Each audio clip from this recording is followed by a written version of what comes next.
I know who I am. Do you? You're a slave. Disenfranchised, don't even know it. You drive your shitty truck to your shitty house, live out your shitty life. You think you're better than me because you play by the rules? Whose rules? Whose rules? My life is my own. You ain't even heard a word I said. I don't give a shit. What up, Steve? About what you said. I'm an outlaw.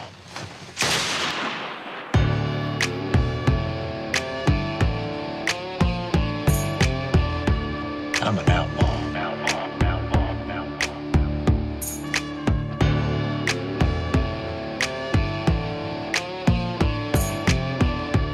I'm an outlaw. Land of the big bucks is where I'll be. I got shine in the stumps as far as you can see. Country Al Capone, to find me you need a drone. Walk up in my woods and get a brought into the dome. I got frog gigs, trot lines, catfish hooks, and sharpened buck tines. All for you. If you cross me for the last time, put you down together while listening to Patsy Cline. All my competition moving like molasses. Got girls cooking shots so I can look at their fat asses. Riding into town, and I'm a horse with the force. They always trying to catch you, but I communicate in Morse. Deaf to the carpetbagger, always looking dapper. Hit him with the dagger, put his ass up on a platter and feed me. I'm hungry, mother truckers, just trying to make some money, get out and burn rubber. Shot collar from a holler. We just trying to make a dollar. Dirt road scholar, backwoods baller. Come to our holler and you gon' get slaughtered. Shot collar from a holler. What's up, Tupac? We just trying to make a dollar. Raider. Dirt road dawn. James. Backwoods brawn. If they got a problem, we tell them to bring it on. A shot caller from a holler. Born in that muddy where dirty pigs waller. Deep in the thicket where them yuppies cannot follow. Homegrown hemp is growing, but them pines grow taller. Got a slough full of trot lines, woods full of drop tines. Everybody got shine, sample some but not mine. Cause that shit'll put some hair on your chest. Looking like a woolly mammoth, need some nair on my chest, yeah. The smoke dog told me don't you trust the city slicker. And now she ain't a keeper if that girl don't shoot the liquor. These city chickies can't handle our southern ways. On Saturday we waste, Sunday morning we pray, yeah. Couple country spitters represent the grand division. Created such a buzz, we need a Narcan prescription. We got it out the mud and built it out of rough lumber. Used to barely mutter, now we blaring thunder, buddy. I'm a shot caller from a holler. We just trying to make a dollar. Dirt road scholar, backwoods baller. Come to our holler and you gon' get slaughtered. Shot caller from a holler. We just trying to make a dollar. Dirt road dawn, backwoods brawn. If they got a problem, we tell them to bring it on. Back in the woods, getting me a deal.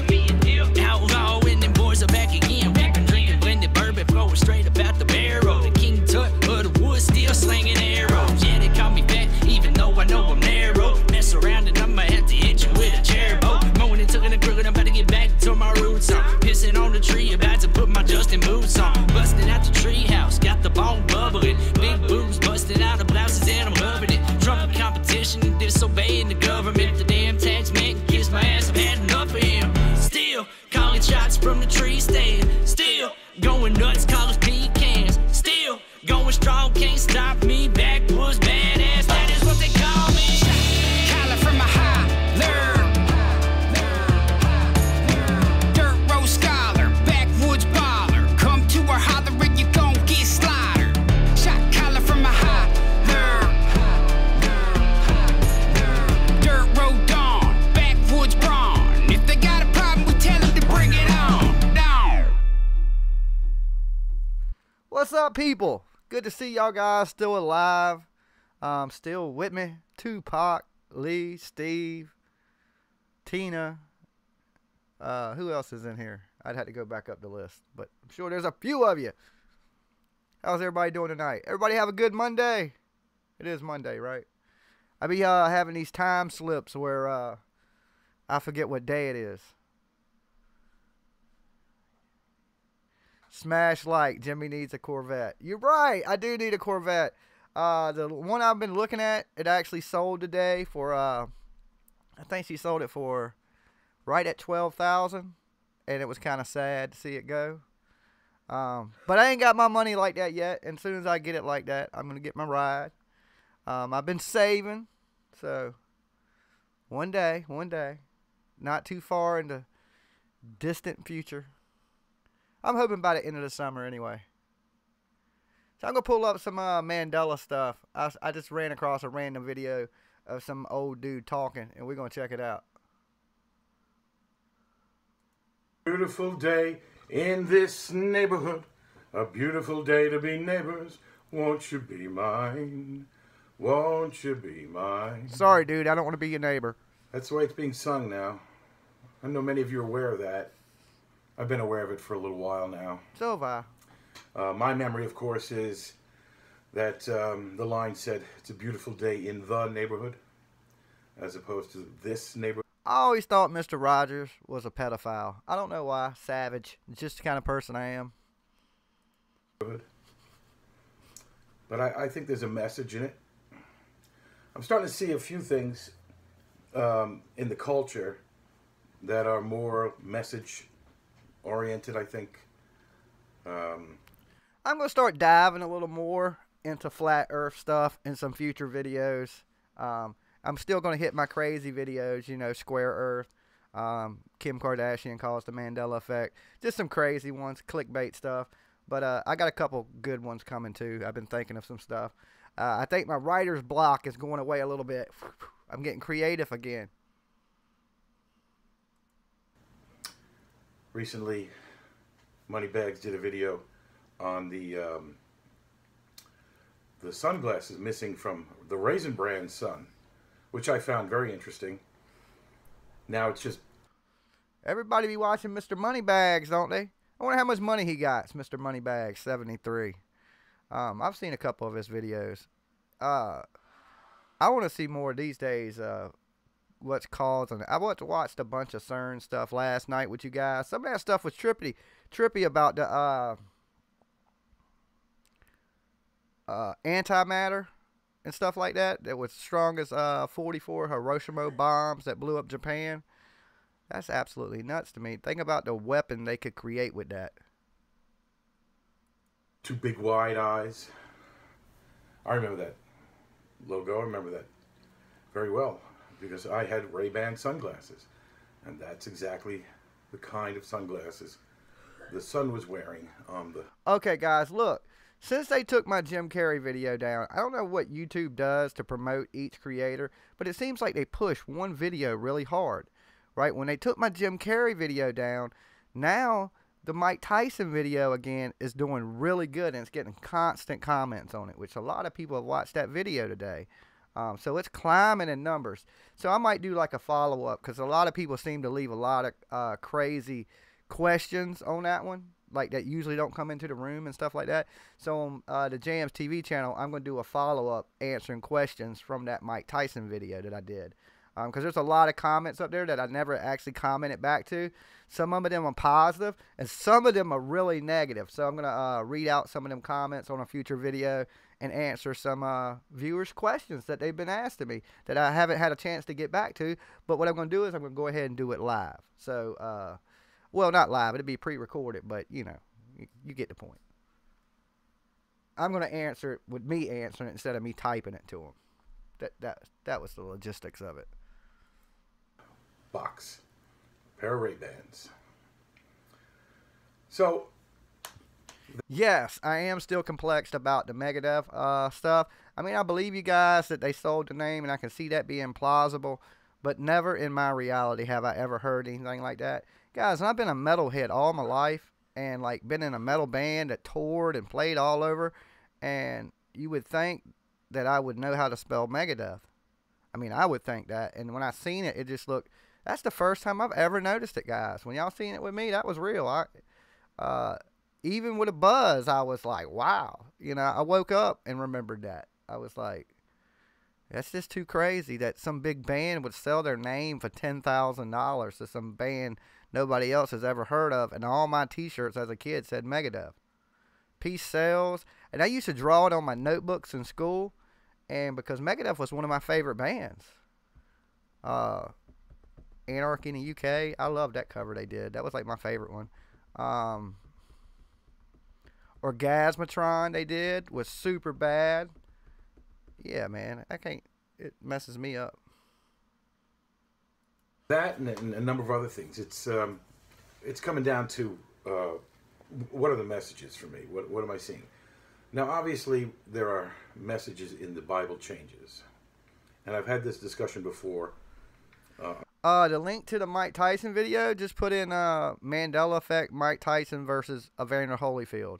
And my video should be the first one that pops up. It has a lot of hits on that video. It's like 60, 70,000, something like that. It's way up there. And that wasn't even a clickbait one. That was like a real Mandela Effect. I think that was probably my best video I put out. And it's real, too, because I had watched it the first time right then in that video. So my reaction to it's real. On other videos, there's a lot of people who believe that the changes in the Bible but who's are buying? Satan. Peace Well, I sells, don't give but Satan who's that much buying? credit or that much power. And the fact that we have all these changes in the culture, I don't think that we can give Satan all the credit for that either. I think there's more than one voice at work here in these changes. And it may just be all God. It may just be all God speaking to us. But I don't think so. Could be wrong, but I don't think so. You don't think I so? think there's a number of voices. But the Bible changes are most certainly, for me, the Spirit of the Lord speaking to us, giving us messages, giving us signs, trying to get our attention. Those of us who read the Bible, who've been exposed to the Bible. But he hasn't limited to the Bible. I think there's a reason to believe that many of the changes in culture are directed at those who are not biblically literate, who are locked into this vision of the world through television and media and branding. And I think the Lord is using that option that he has to instigate changes in the branding and in the mass culture to get the attention of others. To get, when I say others, all of us. But those. I'm not believing this God is making the changes thing that this old guy is talking about. John is his name, John. I don't believe what you're saying, John. I don't believe God would change everything and just for people to see something. I don't think that's the case. I think this is people playing God, changing things. The more I watch on CERN, the more I'm realizing it's causing the Mandela effect. It just totally is. There's no way you're creating the universe and time and not causing no ripple or no effect in time. CERN has everything to do with this Mandela effect. Totally. This ain't not something God planned and said, okay, I'm going to change the damn cereal box. At this point, I don't even care about the changes anymore. I know there's changes. I'm more concerned with why it's changing and what can you do to stop your reality from changing. You know, does CERN need to be shut down? I mean, what? I mean, who gives them the right to change people's reality? And it ain't just a few people saying it. There's thousands of people saying that CERN has something to do with this. But who said it was okay for CERN to do it? I mean, who in the world voted for, like, was there a vote that says, okay, you can smash particles together and play God? Create antimatter? Create the next weapon that could destroy the world? Who gave them permission to do it? Not me. I didn't make that call. I didn't do it. I'm just a member of the resistance. Those who don't read or are not Bible literate, don't read the Bible. And the change in that song is very curious because this neighborhood. Now, what is he referring to? He's referring to this very serene and beautiful neighborhood that he lives in, Mr. Roberts. And it's a beautiful day in his neighborhood. But is it a beautiful day in our neighborhood? Are we in Mr. Roberts' neighborhood? Are we in a place of safety and serenity and nurturing? Because that's what he represents, the safe place. And in his safe neighborhood. I don't know if that's what Mr. Rogers represents. Never to me. He kind of reminded me of that weird uncle that you didn't want to be left around. You know what I'm saying? He kind of reminded me of that, Mr. Rogers did. It's a beautiful day. Well, I look around the neighborhood that is our world, and it's not that pretty. Things have gotten better in certain areas. You know, things are not as bad as they Hey, sir, what's going on? In a lot of ways. There are a lot of things that have changed. When I was growing up, there was a lot of violence, a lot more violence in our society and in the world. And there's not as much as the mass media would like you to think. But what has changed is our ability to access that information. So now we can see something that happens in a distant place and get an impression that that represents all areas of the world. It tends to focus our attention on the bad, on the shootings. And I got a quick question for you guys. When I post my videos, where should I post them at? Like, I got mine posted under people and blogs. You think they should be under entertainment, sci-fi? Should I just stay with the people and blog category? Just curious. And the sicknesses and the wars.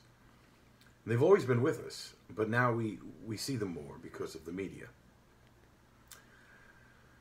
But statistically speaking, there are things that are better. And that's because the Lord has not abandoned us. The Spirit of the Lord is here. The Holy Spirit.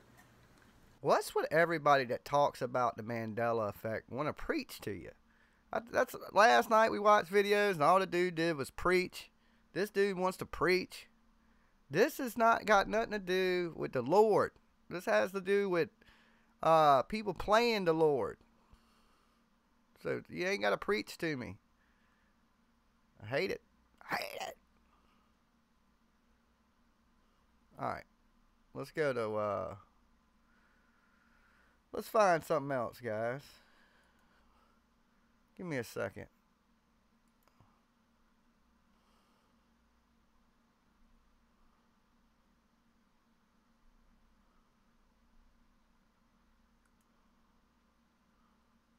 The big benefit of the accelerated program here at EC. Dun, dun, dun.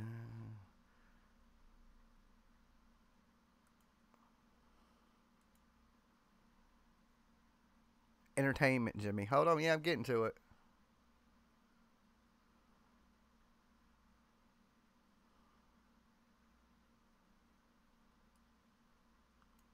Y'all ready for this? Y'all ready for this?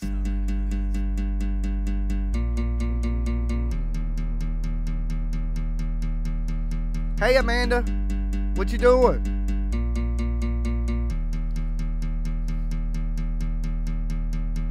Hot damn, another shot up in the air again. I'll probably never care again about anything. I'm arrogant. Ooh, I'm messed up, head spinning like a hurricane.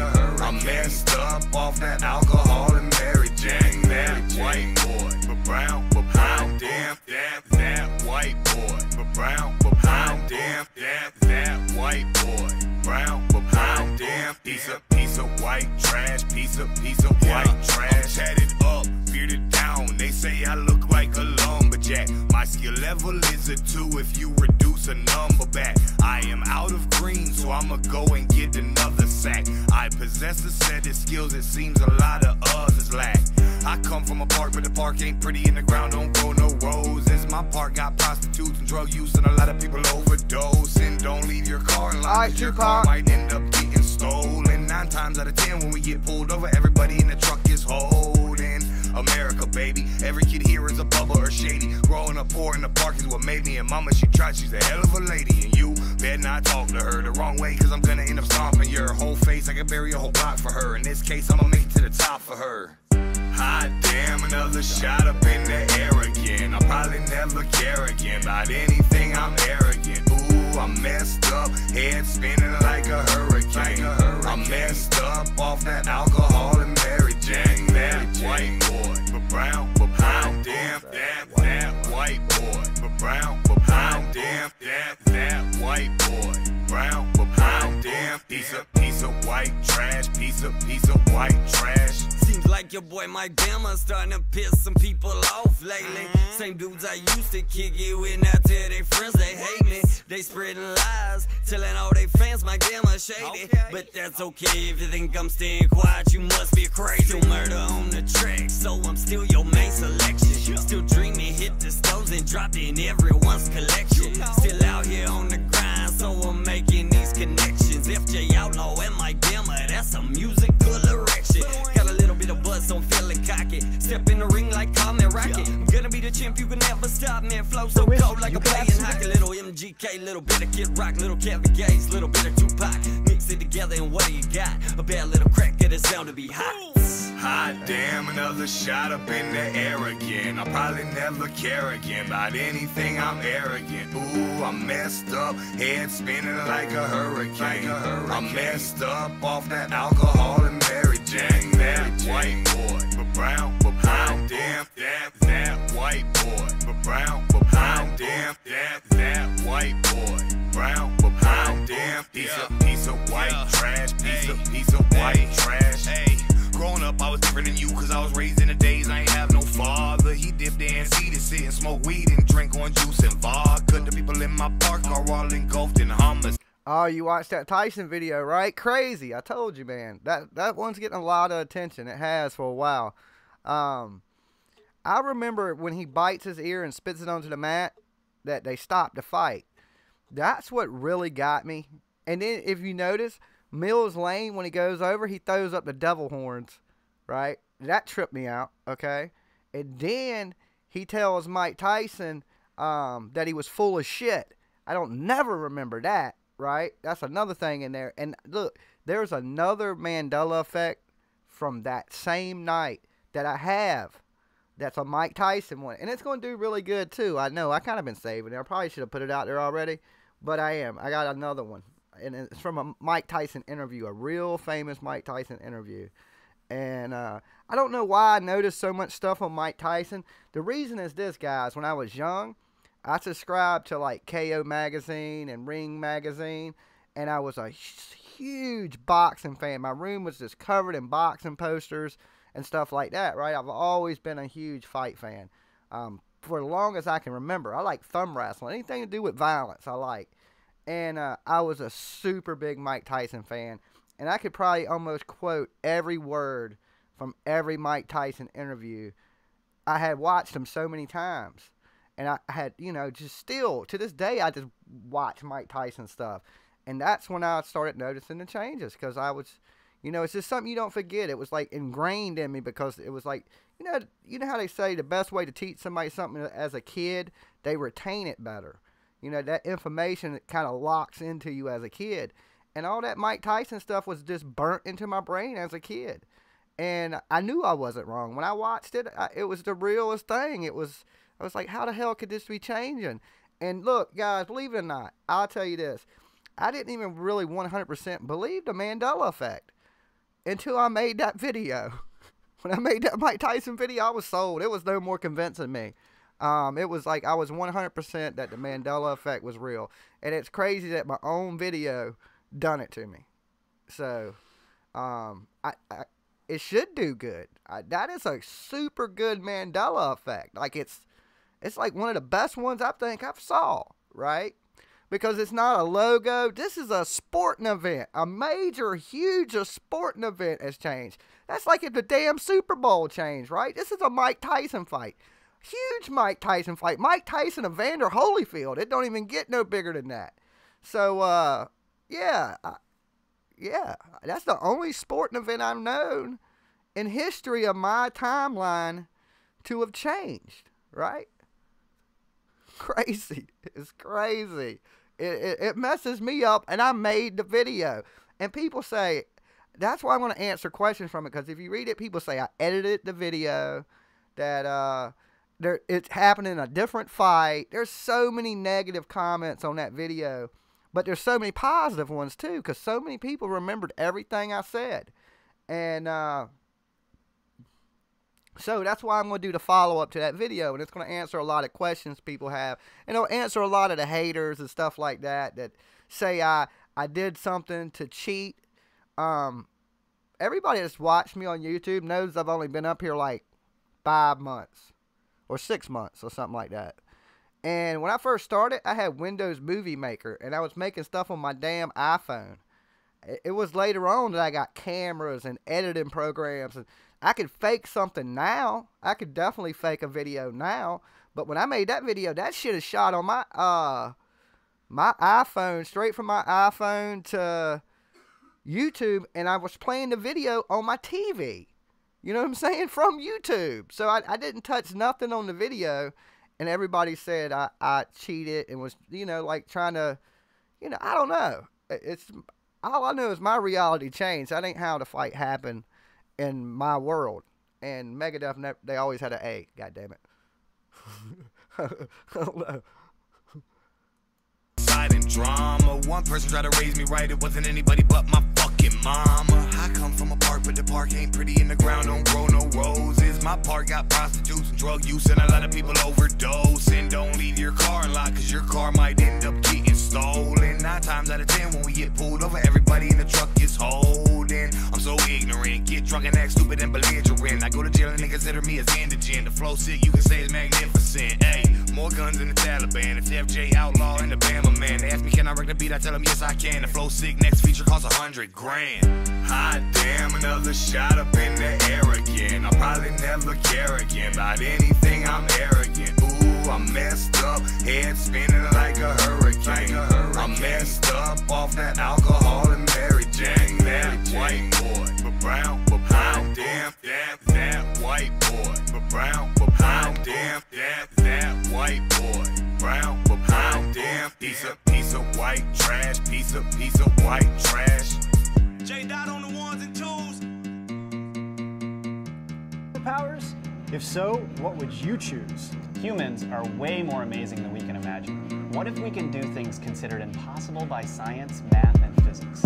What if we're in our very dawn of understanding the amazing limits of the human body? In this episode, we'll explore real-life superhumans with superpowers equivalent to their fictional superhero counterparts. Welcome to The Edge of Wonder. I'm your host, Ben. And I'm Rob. So Rob, if you could be any superhero, who would you be? I'm going to say let's leave out Superman because that's not really fair given the fact that he has, you know, every superpower known to man. I'd never choose that wussy anyway. Man, I would love to be Thor. I mean, check it out. The dude can do everything. He can fly, he can control lightning, he's bullet. Alright guys, what superhero would you be if you could be a superhero? Alright, everybody call it out. What superhero would you be? I'd probably be a villain. I'd definitely be a villain. I'd be like the Riddler if I could be a villain. Old school Riddler though, with like the cool suit and the cane. I always liked that.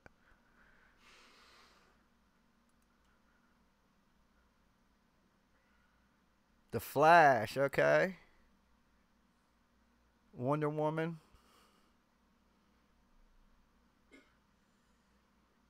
Wonder Woman. I thought you was gonna say Superman there for a minute.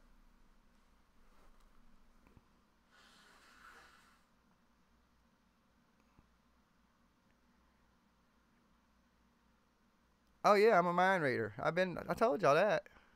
I don't even charge $20. I'm doing psychic readings soon for $5. But I'm gonna do them from the Edward Casey Center. So if y'all trying to get in on a Jimmy Jam psychic reading now, there's a long line. I might be able to squeeze a couple of y'all in, and it's $5. I'm gonna give y'all a psychic reading. Might change your life. It's $20 for me to hypnotize you to get you to quit smoking. That's what's $20. It's only $5 for a psychic reading. Proof. I mean, he's a god, so he's basically invincible, but way cooler than Superman. Plus, he gets the crap beat out of him. I mean, he did lose an eye. Well, I can definitely see you as Thor, especially now. So my favorite superhero has always been a little bit more unconventional because it's been Professor X. I always liked him and really related to him. But now I'm actually leaning a little bit more towards Doctor Strange. I can see that. Yeah, I mean, Doctor Strange, huh? His superpowers.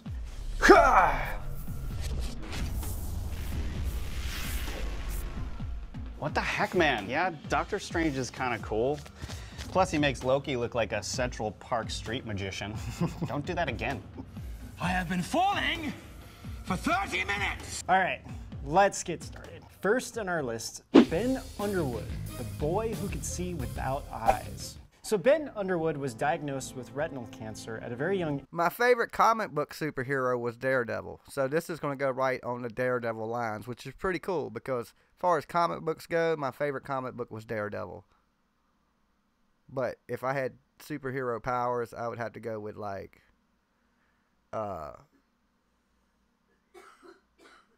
Batman, because he was just rich.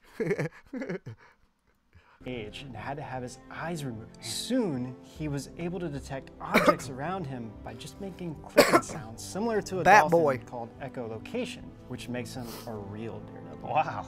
So by making these clicking sounds, he was able to sense everything around him and was able to run, play basketball, ride a bike, play football, skateboard, you name it, even video games. That's crazy. Which sounds unbelievable, but he never looked at it as a disability and always thought of himself as just like any normal person. When Ben first awoke from his surgery, his mom prayed for strength from God and said that she wouldn't let him feel her fear. Yeah, Tony Stark's wouldn't be bad. He was rich too, you're right. I'd have to be one of them rich superheroes. I like their cars. Like that Mercedes Ben Affleck had in Justice League. The kid asked him, the Flash asked him, he said, "What's your superpower again?" He said, "I'm rich." I was like, damn, that's a good superpower right there, boy. He said to her, "Mom, I can't see." And she said, "Ben, yes, you can see." And ever since that moment, he was able to see. Pretty cool. It is. Unfortunately, Ben passed away a few years ago, but his legacy is very well known. He was on many talk shows, magazines, and front pages of many newspapers. He also wanted to learn Japanese and always saw the best in people. I'd be like, I would want to have like Freddy Krueger superpowers. I would want to come into your dreams and like be able to kill you in your dreams and you die in real life. That'd be a good superpower. I mean, a little demonic, but it'd be a good superpower. If he was a villain.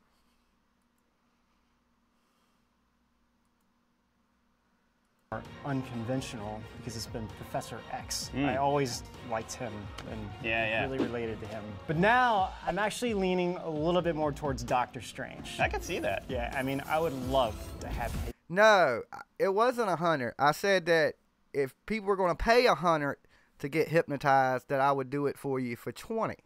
That I would hypnotize you for 20 and I would tell you your future for 5.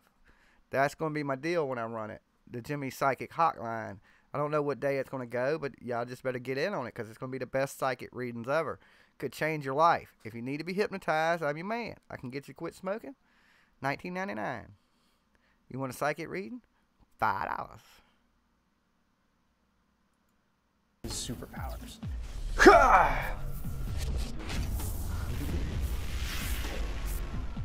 What the heck, man? Yeah, Doctor Strange is kind of cool. Plus, he makes Loki look like a Central Park street magician. Don't do that again. I have been falling for 30 minutes. All right, let's get... I don't need 130 an hour, Steve, because I'm going to hypnotize you. I'm going to do it all in 10 minutes. Change your whole life. $19.99. Psychic reading, you want to know your future? Well, can't tell you your complete future. But if you want to know some of your path, $5. Started. First on our list, Ben Underwood, the boy who could see without eyes. So Ben Underwood was diagnosed with retinal cancer at a very young age and had to have his eyes removed. Soon, he was able to detect objects around him. $5 lighter. Clicking sounds, similar to a dolphin called echolocation, which makes him a real daredevil. Wow. So by making these clicking sounds, he was able to sense everything around him and was able to run, play basketball, ride a bike, play football, skateboard, you name it. Okay, guys, if you want to be hypnotized, all you got to do is send $20 to P.O. Box 7433, Chesapeake, Virginia, 23324, zip code. And I will hypnotize you and get you to quit smoking. You'll never smoke again until you buy another pack of cigarettes.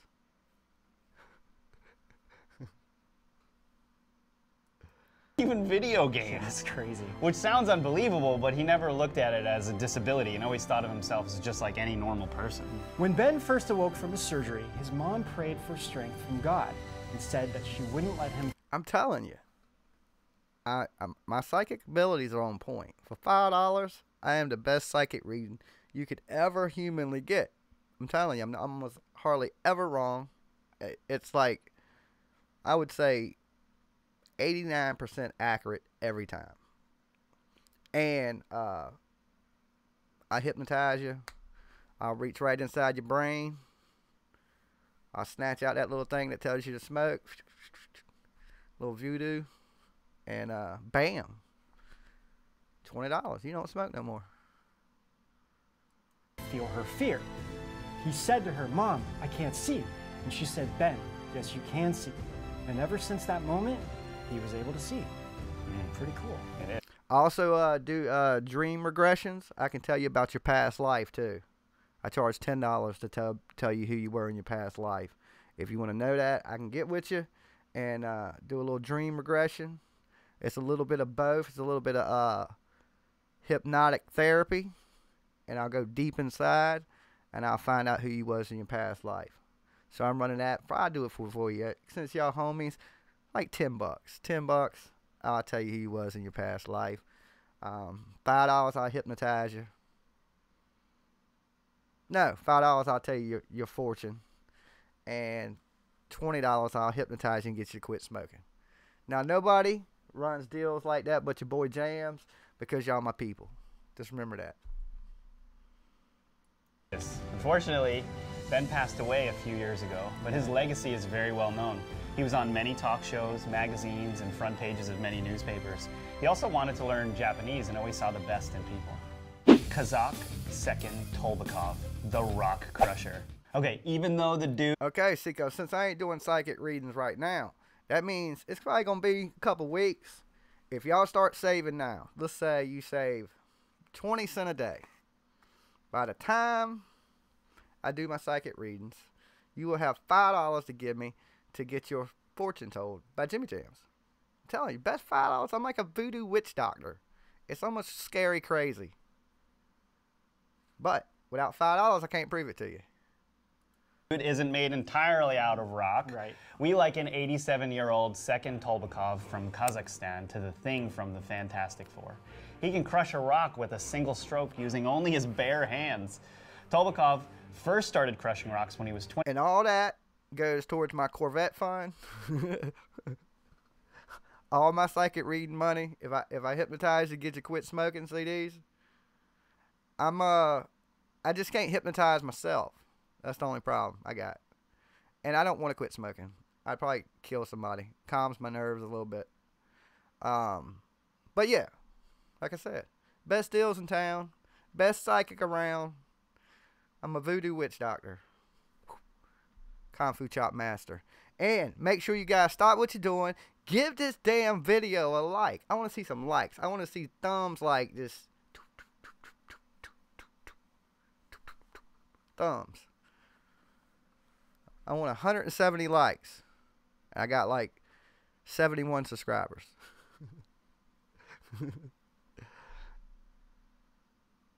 24 years old and has crushed more than 2,000 rocks since. That's crazy. Why he didn't crush more, I have no idea. If I had that ability, I'd be crushing rocks every 5 seconds. Well, because I'm not getting a brand new car, and a Tesla Roadster that would survive space is like $250,000. That's a $250,000 car. Trust me, if I had a $250,000, I wouldn't be sitting here on YouTube right now. I'd be in a strip club doing lines off a stripper. I don't know.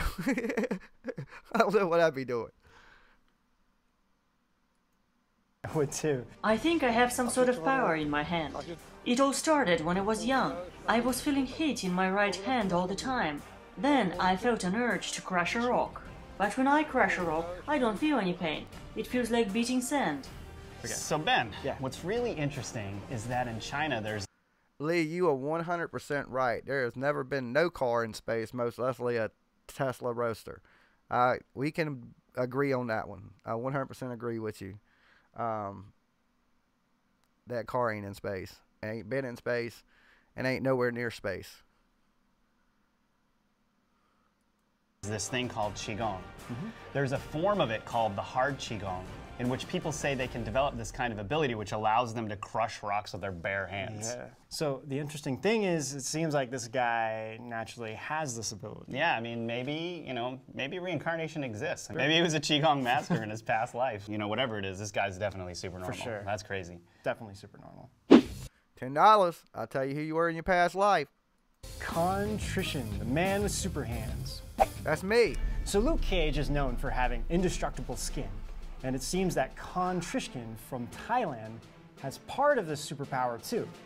I mean, this guy can dip his hands into boiling oil to pluck fried chicken and other items while suffering no burns whatsoever.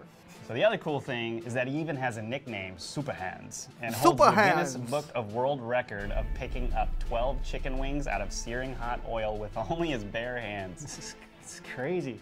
This guy discovered his unique ability 14 years ago when he accidentally splashed hot oil on his hands, but then walked away with no burns. Dude, that literally sounds like the premise for the movie of my superhero life, where I find my superpowers by frying chicken or cooking bacon. What I love about this guy isn't just the fried chicken. I love that he draws hundreds of customers who come to his street stall just to see him perform this jaw-dropping and mouth-watering technique. But I'm sure the fried chicken is pretty good, though. I mean, I wouldn't want his dirty ass hands on my chicken wings. I'd be like, man, can you put a glove on before you put your hand in there? Dirty ass hand. Nobody probably been scratching your butt. You're gonna put your hand on my chicken wing. He lost his damn mind. I don't give a... Who cares about your superpowers? You super unsanitary is what you are. I know what you're thinking. It'll burn the germs off his hands. This dude's in Thailand. It's all kind of germs that you couldn't kill with meteorites. You probably get the Ebola times 10 from eating that chicken wing. You'll turn into a she-male. It looks great. Did you see that? It does. Love to try it. Alain Robert, the French Spider-Man. The real-life Spider-Man from France, Alain Robert, loves to climb, but not just cliffs. I mean, that's just way too easy. This guy loves to climb buildings. And get this, he does it without any harnesses or nets. He's climbed 121 buildings around the world to date, including his biggest feat so far, which is scaling the world's tallest building in Dubai, the Burj Khalifa, which is over 2,700 feet. Yeah, let's all just get in our cars and drop us off in space, and we'll float off to Mars, and we don't need those spaceships. Yeah, you're right. That's stupid.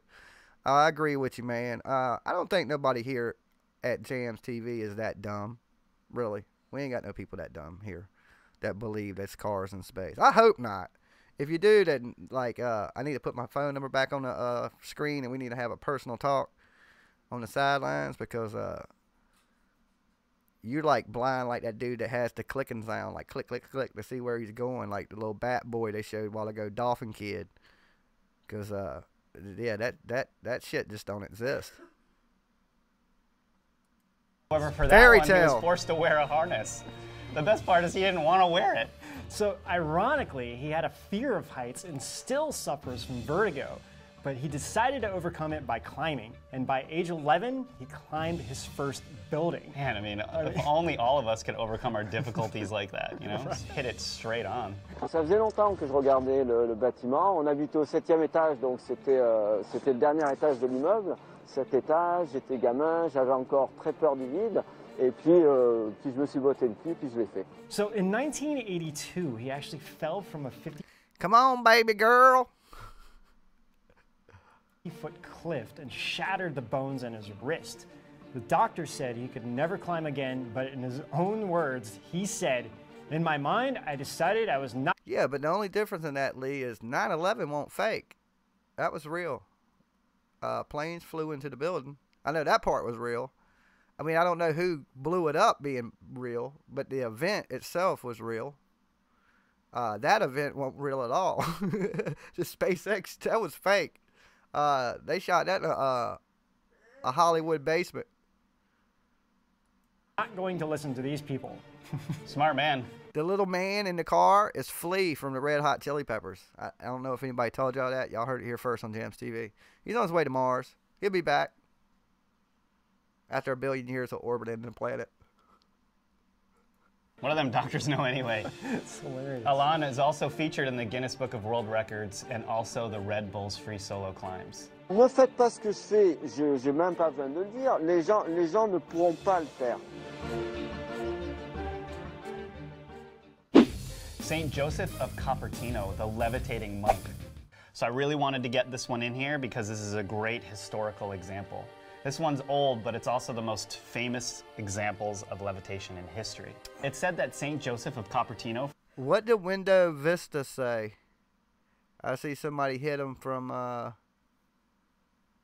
the chat. So I never seen what he said. That sucks. I hate when I don't get to see what people say.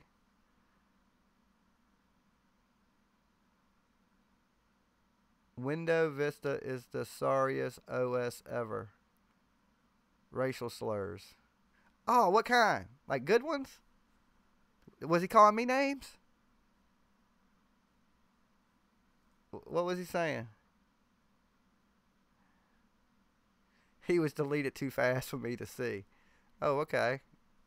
Damn it. Okay, well, yeah, that's what he gets then. Oh, okay, yeah, you know we don't play that. You can't come in here saying that. I don't even know what color most of my viewers are, and I don't care. So, yeah, you ain't gonna come in here and saying nothing hateful to nobody. Just the rules. But good job. If y'all seen that before me and got them out, man, that's what needs to happen. If you're that type of person, we don't want to talk to you anyway. You know what I'm saying? If you're just hateful for no reason. At least if you're going to be hateful, come in and explain your hate. You know what I'm saying? Don't just come in saying hateful stuff. At least come in and tell the world why you're mad at, you know, somebody. Then just say something that, you know, is out of place. I think, anyway. And, you know, I'll listen to anybody, you know, for a minute. As long as they don't keep it. You know, as long as they keep it. I said, man, you just can't say nothing racist. And you can't say nothing too, you know, too homophobic. You know, everybody's going to pick and make little jokes and poke fun a little bit. That's fine. But, you know, there's a line you can't cross. You know what I'm saying? You can't come in here crossing that invisible line in the sand like they like to say in the White House. You cross this line, we go poof. You can't cross that line in here. From the 17th century could get fly hit with a high in virtual the air, missile. and even in front of large crowds in Italy. Wow. There are many written records, including over 150 eyewitness testimonies providing great detail about his levitations. It's pretty amazing. So it's even said that he didn't mean to levitate. What is OS? He was spamming with the sorriest OS ever. What is OS? I took him out quick. He said he took him out quick. Good job, Night Wolf. Militant, boy. Militant. He had goat butted him right out the room. Hit him with the horns. Hit him with the horns. Took him out with the horns. Operating system. How the hell you know what operating system he has? With the sorriest operating system ever. How do you know what operating system he has? What are you, part of NASA? He's working on he's on a dual cool processor. He only got 16 gigabytes of memory. His computer's about to crash. He's about to get the blue screen of death right now. Y'all starting to scare me. Don't be watching me while I'm asleep now. That's why I turn the camera that way. Windows Vista. His screen name.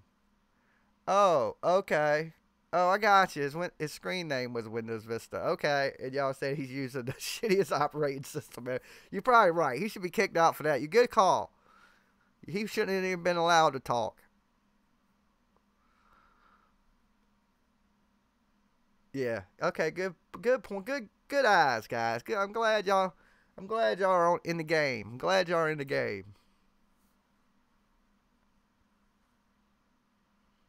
Over your head, Jimmy. Yeah, totally over my head, yeah. It's like the worst. How the hell do they know what operating system? I was like, how do they know what computer this guy got? What kind of computer I got? Oh, mine ain't even got a name on it. Mine was built for this type of stuff, so.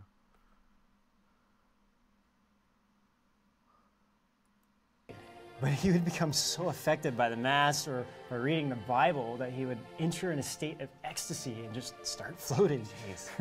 So he was even oblivious to everything around him.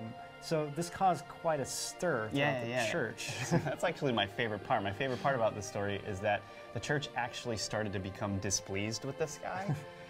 And so he was like moved from location to location, receiving vague warnings against levitating. Because of his abilities, he was like drawing large crowds, and so many people were starting to follow him and stuff like that. So since the church was so displeased, there's actually no reason for them to lie about this. He wasn't a pawn to draw more people to church or anything like that. Like, you know, a lot of the naysayers would accuse the church of, but this guy was just a nuisance, you know, that the church was trying to stifle. Definitely. The accidental levitator. So, you know, I wonder if they were just jealous simply because they couldn't possess what he had while others couldn't. Right. So they kick him out because they couldn't reach the same state. It's also said he had the ability to heal people as well.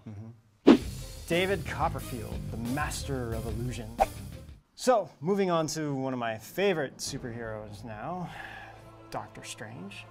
Do you like seeing? I like David Copperfield. I don't know what superpowers he would have had. He was just magic, but David Copperfield was a man. I went and seen him live when I was a kid. Cool show. Magic? Well, among all the magicians today, we think that David Copperfield is probably the closest we'll see, at least in public, to a real-life Doctor Strange. Remember he made the Statue of Liberty disappear? That was cool. He escaped from Alcatraz. That was a pretty cool one. When he was shooting Escape from Alcatraz, David Copperfield, he came here live, and I went and seen him. And it was like the coolest show ever, man. It was so cool. And master of magic. Copperfield is considered to be one of the greatest magicians in history, and one of his most famous stunts is the time when he walked through the Great Wall of China. So yeah, just think about this for a minute. What if a lot of what happens in the magic community isn't always about tricks and gimmicks? What if we're made to think that some of these are tricks, but what if them could actually be real, like they're hiding in plain sight? Right, well, true. So David performed this over 30 years ago, and everyone is still baffled by it to this day. Even after the masked magician tried to explain how it was done, he actually failed to mention one thing. The wall was over 20 feet high with no doors, openings, breaks, or tunnels. Anything. Right, anything. Yeah. So also, there are platforms on both sides of the wall. So he claims that David Copperfield was hiding in the first platform and they just rolled it around. But the problem is, how did they roll it around? How are you gonna roll it around? And also, there was 2 platforms, like we just said. So this doesn't actually explain how David performed this trick. Right, and also, this was filmed in front of a live audience and on live TV. Sure. So it would be impossible to lift it over, right? Right, yeah, they couldn't lift it over. It's not gonna go around, you're gonna lift it over, everyone would see that. And they had a camera on the crane that was moving in the... He went under it. They probably pre-dug a hole under the wall. David Copperfield's rich. You don't think he can get an excavator out there to dig a damn hole that he can get through to get under that wall? Yeah, he can get under it. And so you could see all around it and everything. So. And also, you know, almost all of David's tricks have been basically explained, you know, especially the ones after this one. But this one has never been able to be explained. It actually is probably one of his greatest achievements, and it still remains a mystery to this day. Yeah, and he's never performed it since either. Yeah. Doing it at the Great Wall was very, very exciting and really quite challenging. We brought a special remote control camera that sees me going in one side of the wall and then cranes over the top of the wall and sees me coming out of the other side all in one shot in front of a live audience there. So there are people gathered watching both sides of the wall. Thousands, yes. Natasha Demkina, the girl with X-ray eyes. X-ray vision may not be your first choice as a superpower, but at age 10, Natasha Demkina developed the ability to see into a person's body just like an X-ray machine. She is able to detect, diagnose people's health issues. This Russian girl says her ability was unlocked after going surgery to get her appendix removed. Known as the girl with X-ray vision, which sounds more like a Google search term than a superpower name, Natasha has been able to see down to the molecular level of patients and has even drawn pictures of what she's seen. Given that she has never had any medical training, this is actually pretty incredible. All right. So she calls her X-ray vision medical vision and has detected cysts, ulcers, and cancer in numerous patients, including reporters interviewing her. She even corrected the misdiagnosis of someone who was told they have cancer, which turned out to be false. So aside from X-ray vision, she's also a clairvoyant. Because why is X-ray vision enough? When Natasha was in Tokyo, they gave her passport photos of different people, and just by looking at the photos, she was able to tell what health problems they had. My main goal is that people... Thanks. Yeah, the background changes up a little bit, man. I've been switching it up. Like, you see the chat one? I got my big clock. And then on my main page, I got the skulls. So yeah, it's getting a little fresh.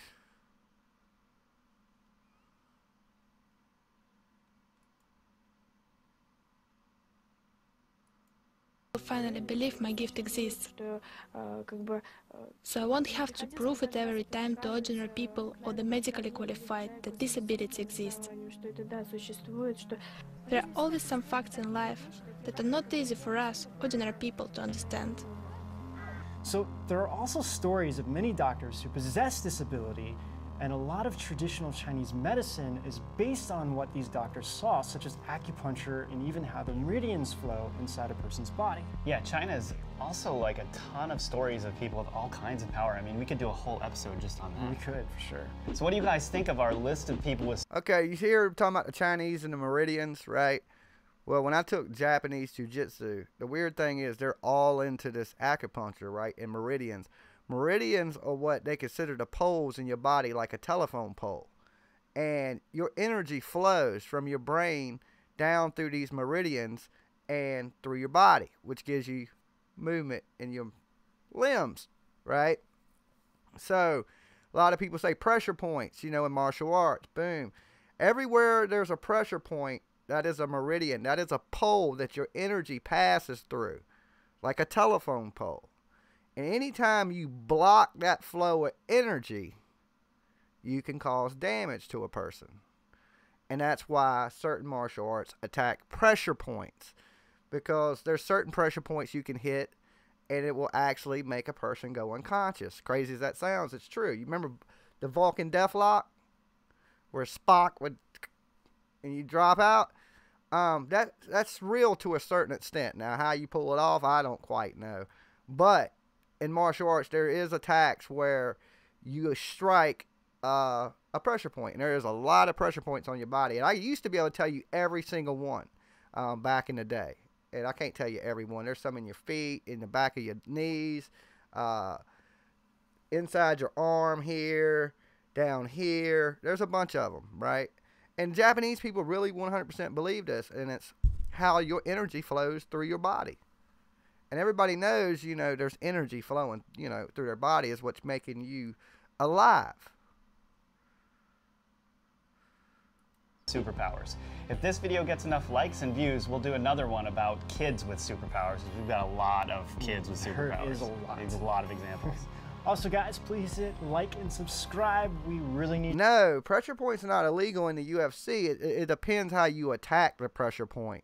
What's illegal in UFC is no eye gouges, no fish hooking, no shots to the groin, no small joint manipulation.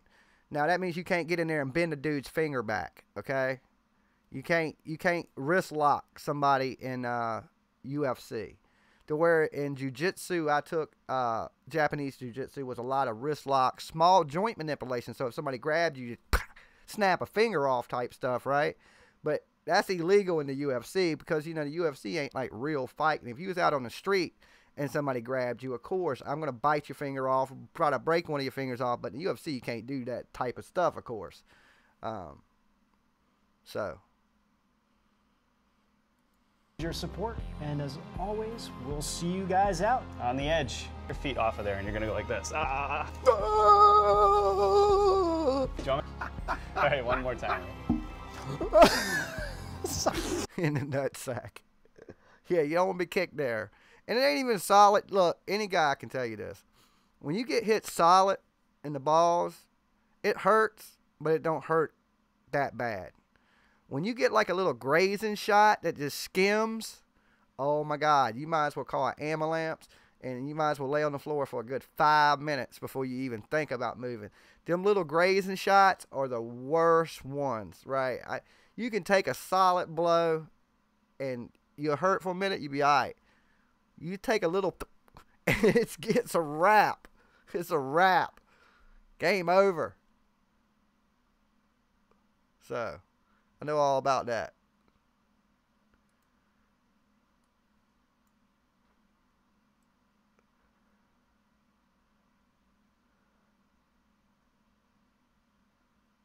Let's see.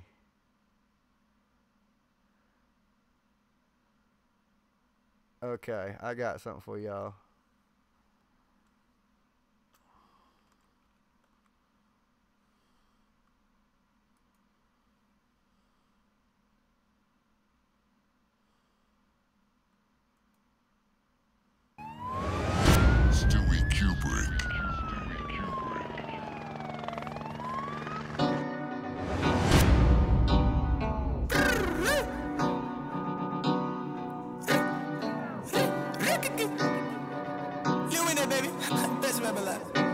Best rapper alive.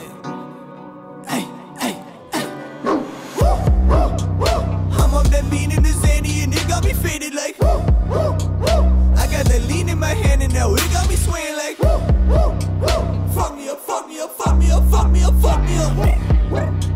Fuck me up, fuck me up, fuck me up. I'm up that bean in the Zanny and it got me faded like I got that lean in my hand and now it got me swaying like fuck me up, fuck me up, fuck me up, fuck me up, fuck me up. Fuck me up, fuck me up, fuck me up, fuck me up, fuck me up. I'm of a bean in the Zanny, I'm blowing trees in the caddy. Hey, hey, I heard there's a party tonight. Somebody just tweeted the Addy. What? Yeah. Grab my bitch and I'm gone. You know how much shit we be on? We high on the lot. Man, I just popped me a perk and I'm feeling like I am on top. That's cause I am. Every night I'm going ham. I just do not give a damn. Neither a fuck. Sometimes I just stare at my bitch to admire the size of her butt. Ugh, damn. Grab me the bottle and pass me the blood. Hand me that blow cause I'm having the bump. My boys are 100, I snap and they jump. Get you stuffed in the back of an Acura's trunk. I don't sleep, I party every night, I've been up for a whole week. I gave my bitch X and I know that she gon' freak, so I took her to the bedroom to fuck her some gold sheets. Oh, jeez, I am the shit. My outfit just cost me the price of your whip. You talking that ish and you might just get hit. Pull up with gorillas and light up your crib. I'm up that bean in the Zanny and it got me faded like I got that lean in my hand and now it got me swaying like fuck me up, fuck me up, fuck me up, fuck me up, fuck me up. Fuck me up, fuck me up, fuck me up. I'm up that bean in the Zanny and it got me faded like I got that lean in my hand and now it got me swaying like fuck me up, fuck me up, fuck me up, fuck me up, fuck me up. Fuck me up, fuck me up, fuck me up, fuck me up, fuck me up. Pull up in that Rari, I'm flexing with horses up under the engine. She said, can you get me some drugs? I'm like, bitch, that's a dumb fucking question. Slang. Still hitting my quota, still taking calls on my flip Motorola. Still doing shit that I probably shouldn't, like fucking your bitch when you thought that I wouldn't. Red dot up on the AR. One shot, I put a body in the graveyard. All these rap niggas talking like they play hard. Till the flash got them looking like Ray Charles. She just up until you woke up. What would happen if one day you woke up and time no longer existed? Now, I'm not talking about stopping time or what we may think of as the definition of time. I mean no time. No flow from past to present to future. No entropy. Just now, the present. No clocks, no calendars, no hours, minutes, seconds, days, years, millennia, eons. Just now. Just now. In this little thought experiment, let's assume that time has existed up until you woke up and then ceased to exist anywhere in the universe. Now, everything in your life, all your memories of your past and what is to come in your future, all the events anywhere from the Big Bang to the decay. The world's first programmable computer, the Zeus Z1, was able to perform 2 flops or floating. Damn it.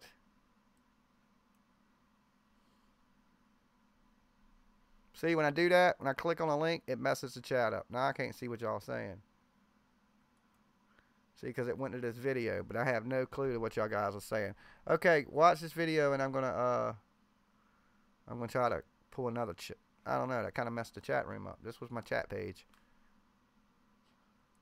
Point operations per second. Modern computers do this 27 trillion times faster, and this has been achieved in a mere 79 years. According to scientists, the power of computers will grow several million times more in the next 100 years.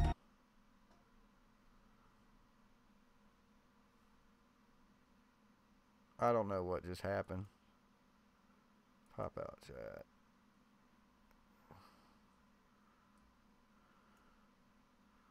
Huh. See, that it always messes me up. Hold on, guys. I gotta fix this.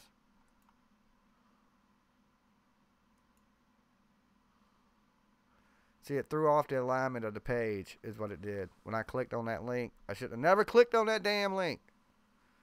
Hold on. Let's capture.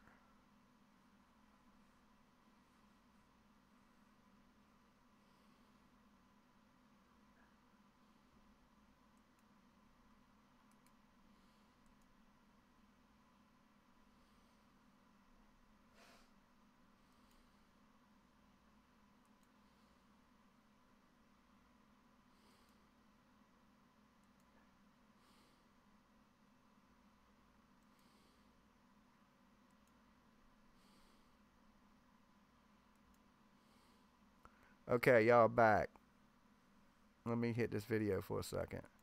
Took a bump of that Tony Montana. I got me a plug on the coast of Havana. Your friend's looking good, tell her post for the camera. She just popped a molly, she going bananas. Oh man, look at my life, it got me thinking like goddamn. Every day's a fucking party, I'm doing what y'all can. All these people go retarded the minute my squad lands.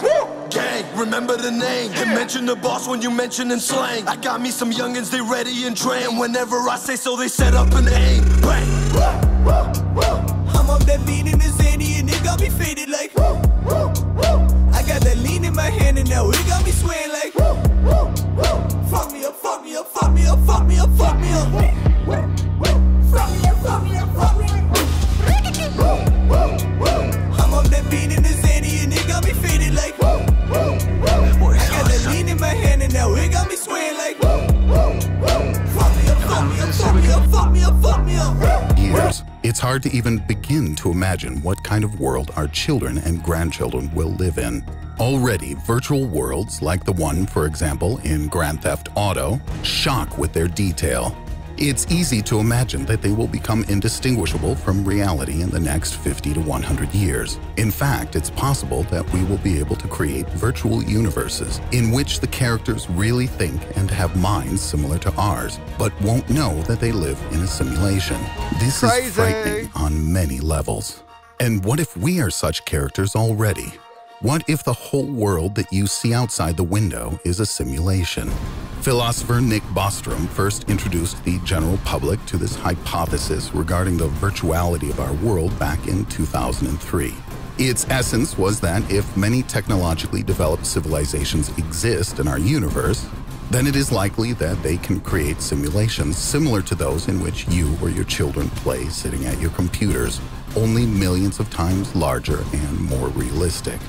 This means that you or I could be in the role of an NPC, a non-player character, in some alien sandbox right at this moment. And people really are taking this seriously. Elon Musk, for example, said in 2016 that there's only one chance in a billion that our reality is not a simulation. When you hear such a thing from somebody like Elon Musk, serious doubts regarding the nature of our reality begin to arise.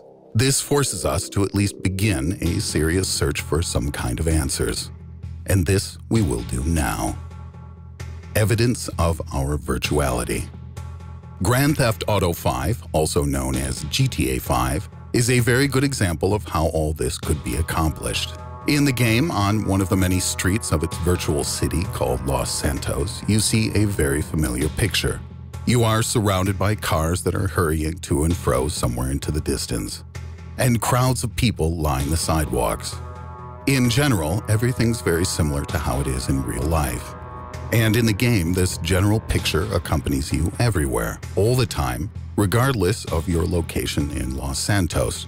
If you turn a corner, you see more cars and more crowds of passers-by. So, being on that Los Santos street, you might think that the same story is happening to others, that life is alive and happening in the whole city at any point in the urban landscape. But, in fact, this is simply not true. You must not forget that everything you see is just an illusion, built just for you. While you are on the street with the conditional name A, absolute nothingness has filled Street B. Nothing happens there. The game continuously, magically draws for you this living, active life, while Street B drowns in silence and, in fact, barely exists. All modern video games work on this principle. When you are absent from a certain location of a virtual city, there is absolutely nothing at this location. No people, no cars, no city itself. The developers optimize the game in order to reduce the load on the computer hardware. Thanks to this, you can enjoy such incredibly realistic graphics and in-game physics that are the modern masterpieces of the gaming industry. If a player, or rather a character, turns and looks at something, the computer makes the image in front of him as detailed as possible, and the textures and objects behind the player's back, that is, out of view, become as simple as computationally possible, or really disappear altogether, except as a potentiality. As we said, this allows the computer to reduce the load on the game platform while maintaining beautiful graphics. If you look at the location from on high in GTA 5, the whole city will look as if it is in the palm of your hand, and you will see how I think I've seen this video before. Cars are rushing up and down all of the numerous streets. So, does that mean the power of the console or computer is enough for such a complex and detailed picture? Let's not jump to conclusions. The fact is that the physics of the game also get simplified for objects like cars that are far from the observer. If we fire a rocket into such distances, we can barely see it explode. If we fly closer, then the explosion looks much more detailed and realistic, and requires far more computer power. The next example is the game Civilization 5. If you quickly move the camera from one end of the map to the other, you will see the location loaded right before your eyes. The game engine is not perfect, so we can see how the view responds to our actions, realizing that we are looking at it. That is, the observer influences the game world by the very fact of his or her observation.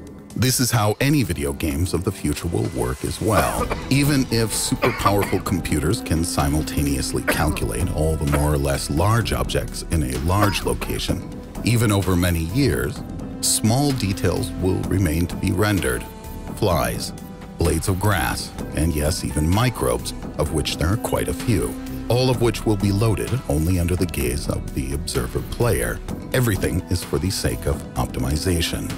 So, after that gaming preface, we now move on to the first proof of the theory that we are living in a matrix-like simulation.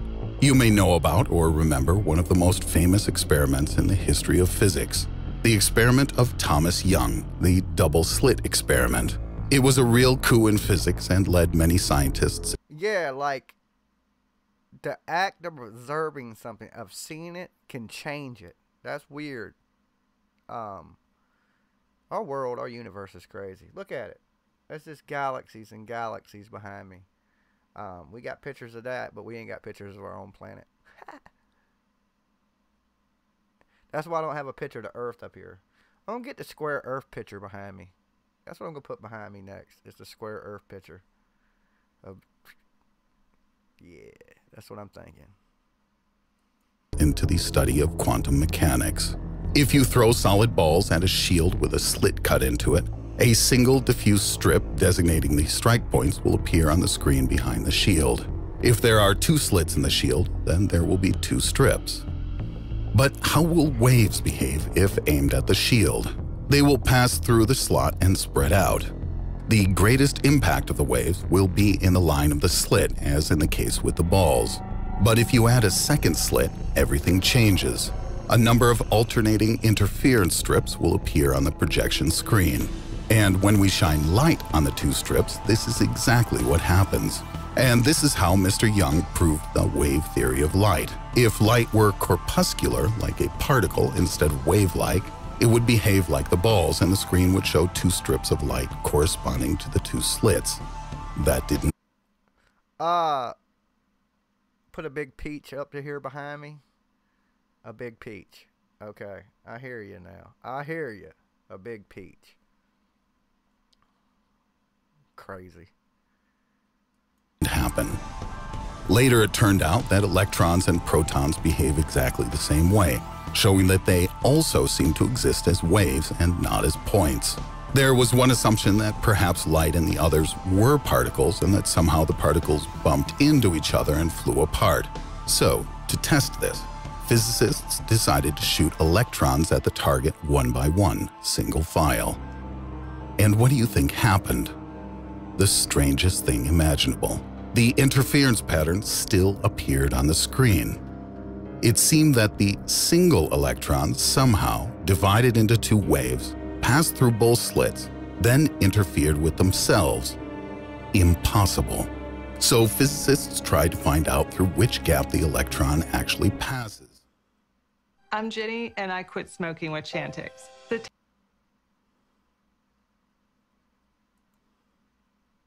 Through which gap the electron actually passes. They installed measuring instruments to check this. Another seeming impossibility occurred.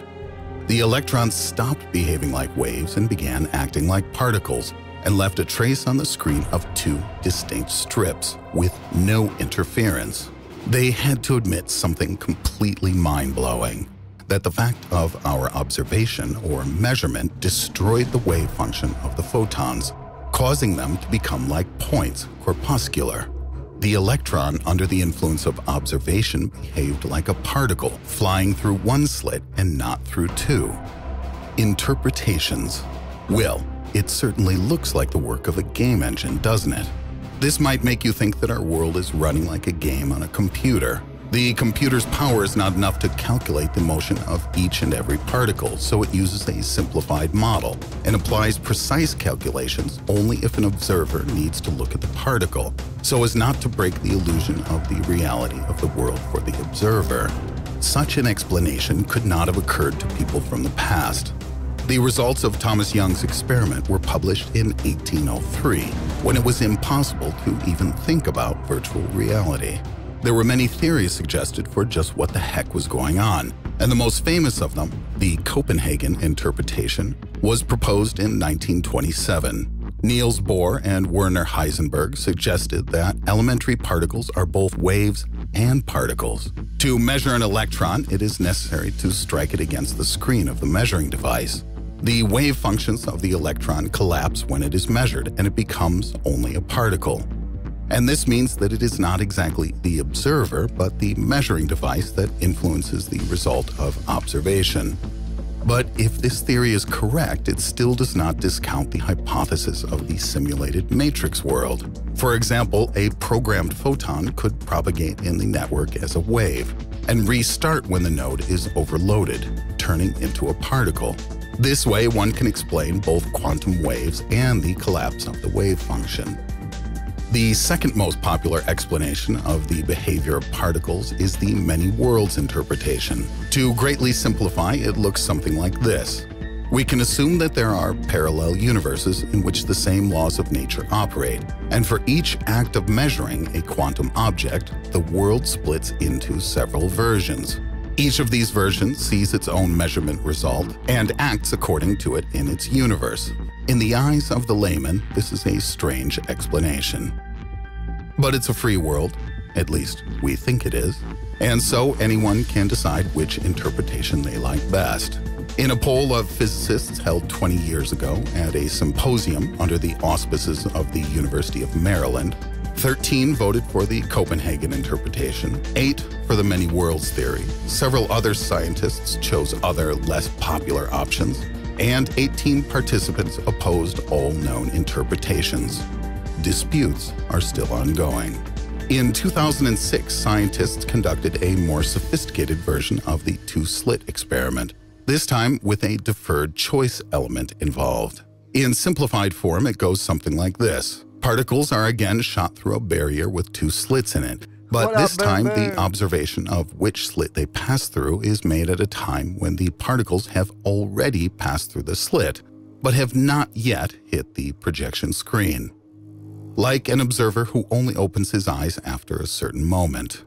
And can you imagine this? The electrons behaved like particles at this moment, as if nothing had happened from the moment of their launch from the electron gun. As if they did not pass through both slits and did not represent a wave. It seems the particles knew that they would be measured before it ever happened. The second proof. The next hint at the existence of a matrix can be arrived at from the maximum speed in the universe, the speed of light. Einstein explained that nothing could move faster than photons in a vacuum. The speed of light is a limit and a constant. Additionally, the faster an object moves, the more time slows for that object. At a speed of 300,000 kilometers per second, time stops altogether. That is, you could get to distant galaxies, let's say 3 billion light years away, in the blink of an eye on a spacecraft that had such a speed, according to your time, of course. Those same 3 billion years would pass for a terrestrial observer. So time for a photon stands at 0. It cannot accelerate faster. For this, it would have to slow down time even more, which is impossible as time has already stopped. But why do speed and time have such a relationship? Why are space and time interrelated? The answer suggests a virtual world. The matrix hypothesis assumes that the speed of light is a product of information processing.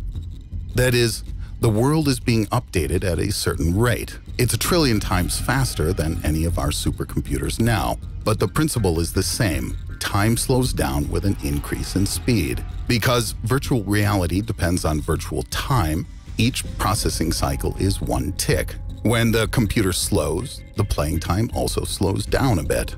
This is very similar to the way in our world that time slows down with. Definitely not antique yet. I like the big peach. There we go. Whoever knew my background was going to end up being a big peach. But it actually looks pretty good. Kind of fits me. I am from Georgia. Increasing speed or near to massive objects, which points to the possible virtuality of our universe.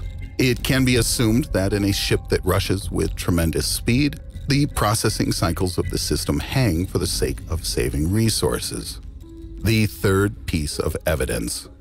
The most serious proof that we live in a matrix simulation is quantum entanglement. Well, what is it exactly? A photon flying through space can be considered to be rotating. That is, it has something called spin. In fact, photons don't really rotate, but this is a simplified model. So, physicists believe that, most likely, before a particle is observed, it does not even have a specific spin. That is, no one is looking at the photon yet, so it cannot determine which way to turn, and is considered to be in a superposition of uncertainty. It would seem that it's difficult for nature to calculate the rotation of each and every particle, and so it uses a simplified scheme for this. But again, when an observer appears, the particle becomes physically more complex and more real, and its rotation is calculated. An experiment was proposed by Albert Einstein, which was to test the Copenhagen interpretation for strength. Some very interesting results were obtained from this experiment. The essence of it goes like this. If an atom, for example, cesium, emits 2 photons in different directions, then because of the law of conservation of momentum, their state will be interconnected. If one of them rotates from the bottom up, then the other will rotate from the top down, always. They will always have spin in opposite. Maybe our brains are hooked to a supercomputer and we're all part of the matrix. And we create our own reality. Directions. This is called quantum entanglement. But remember, the photons do not know which way to spin before they are observed. So in this case, if the fact of observation made one choose one of the options, its tangled partner must then immediately have a spin in the opposite direction. That is, by the very fact of our observation of one photon, we affect the spin of the other photon, even though we did not observe the second photon. And the second photon is required not only to find a spin, but to do so instantly, even if the photons are at a great distance from each other. That means that if the entangled photons were somehow sent even to different ends of the universe, this information about which way it should be spinning should somehow fly or jump across the universe to its partner at several quadrillion times faster than the speed of light, so that it basically instantly gets its spin. This is incredible. It violates the very laws of physics as we know them, because nothing can move faster than photons in a vacuum. However, the second photon still manages somehow to get this information in 0 time. But how? How does the partner entangled photon learn with such speed that a colleague was observed, and so know to spin in some particular direction? Einstein was convinced that such an instantaneous connection was impossible, and he assumed that when entangled photons emerge from the atom, they already contain information about the past and know which direction they will rotate if or when they are observed. That is, the observer does not change things but only recognizes the spin of the particle. But 17 years after Einstein's death, it turned out that this singular, unparalleled genius was mistaken in this case. That's right, Einstein was wrong. To prove the presence or absence of information about the direction in which the particle rotates after observation, Irish physicist John Bell set up a very complex and ingenious experiment. The results were astounding. Bell proved that the entangled particle does not have a clue before it is observed in which direction it will spin. The photon randomly chooses a spin only after measurement. And this is proof that entangled elementary particles can transmit information to each other much faster than the speed of light. The experiment gave us more new questions than answers. In 2008, a group of researchers from the University of Geneva decided to clarify the speed of information exchange. So, see what they saying right there? Albert Einstein was wrong. And what is he, like the greatest mind ever? And was wrong. So, I mean, all these scientists can be wrong. This dude might be wrong. They'll find out later that he's wrong. Between entangled particles. They were able to separate from each other two entangled photons at a distance of 18 kilometers. They measured one particle and recorded how Somebody needs to kill that groundhog is what needs to happen. fast the second reacted to it. The technology they used allowed them to measure a delay time of up to 100,000 times faster than the speed of light. But there wasn't even such a minuscule pause as this. It turned out that, as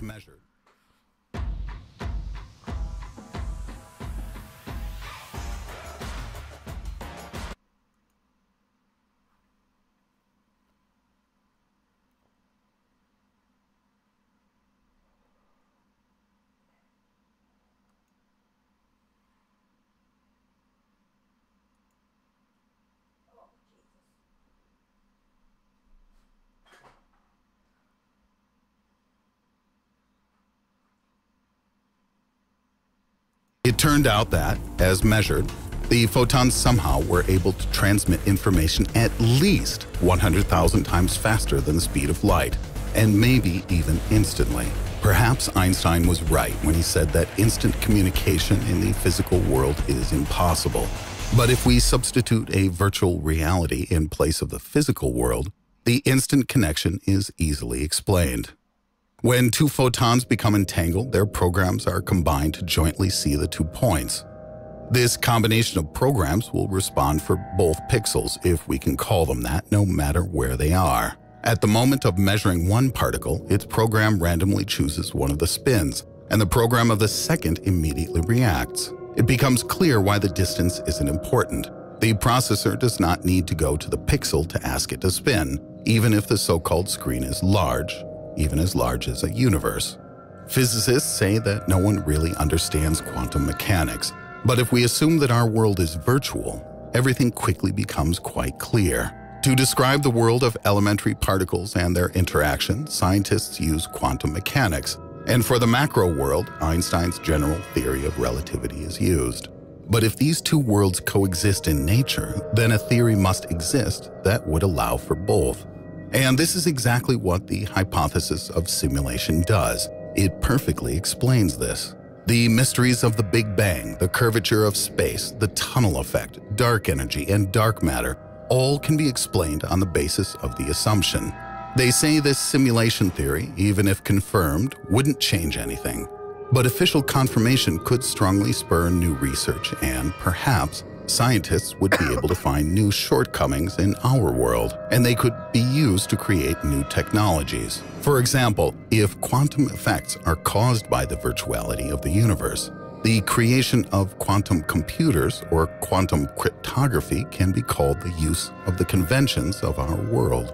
Are we in a matrix? New, indirect hints that we live in a matrix are discovered every year. At such a rate, in about 30 years, the virtuality theory of our world could become as official in the world of science as the theory of evolution today. Perhaps it won't be too long until they teach in schools that we live in a virtual world. Although it is somewhat demotivating, realizing that you might be just a complicated program with feelings and self-consciousness. Elon Musk believes that, on the contrary, it would be good news. All right, here's my buddy. Y'all know this my homeboy. Me and Elon be hanging out, chilling. You know, he'll let you know, man. He's Illuminati like me. He likes to play with y'all a little bit and act like he got stuff in space when he don't. But, you know, he's just my homeboy. You know, he's kind of smoked up sometimes. And he's just like, I'm going to tell him I got this car in space. And I'm like, yeah, man, they'll buy it. But nobody bought it. So he had to take it down.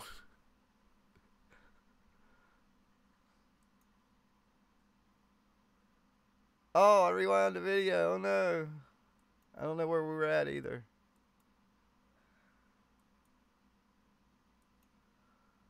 We're somewhere in here. And this is exactly what the hypothesis of simulation does. It perfectly explains this. The mysteries of the Big Bang, the curvature of space, the tunnel effect, dark energy, and dark matter all can be explained on the basis of the assumption. They say this simulation theory, even if confirmed, wouldn't change anything. But official confirmation could strongly spur new research, and perhaps scientists would be able to find new shortcomings in our world, and they could be used to create new technologies. For example, if quantum effects are caused by the virtuality of the universe, the creation... Oh, that's expensive, guys. Them services are real high dollar.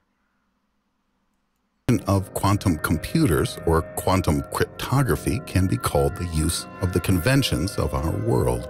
Are we in a matrix? New, indirect hints that we live in a matrix are discovered every year. At such a rate, in about 30 years, the virtuality theory of our world could become as official in the world of science as the theory of evolution today.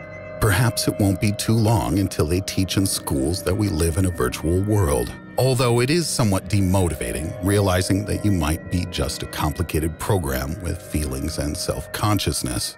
Elon Musk believes that, on the contrary, it would be good news. The simulation hypothesis solves the Fermi paradox and shows that intelligent civilizations are able to avoid self-destruction and technologically grow to achieve even the creation of virtual worlds. So, life in the Matrix for Mr. Musk is a pretty decent utopia.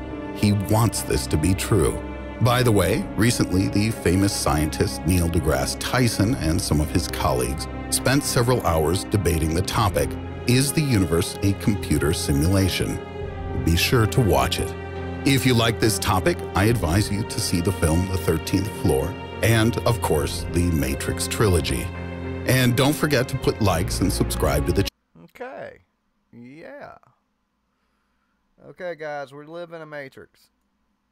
This is a virtual simulation, and it's like The Sims, right? I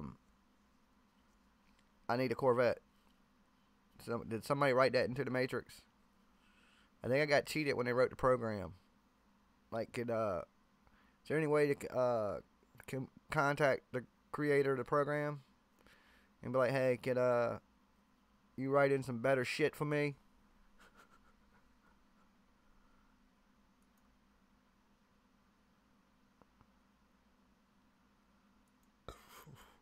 We will have 4 kids.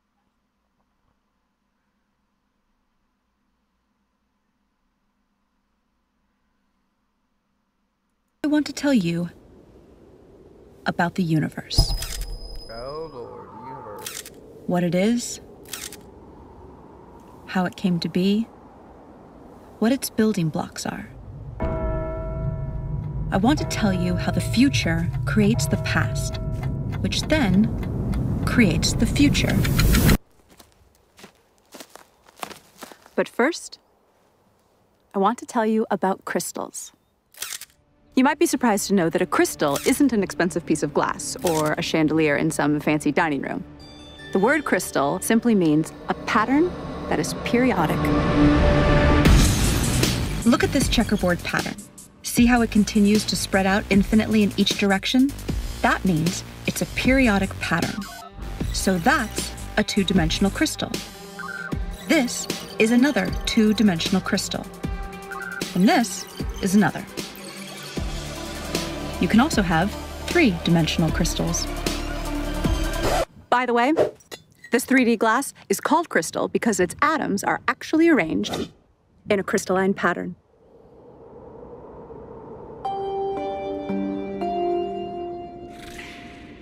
So, see how I'm projecting this three-dimensional crystal to a two-dimensional image on the sand? See how the 2D projection looks distorted because of the angle of the projection?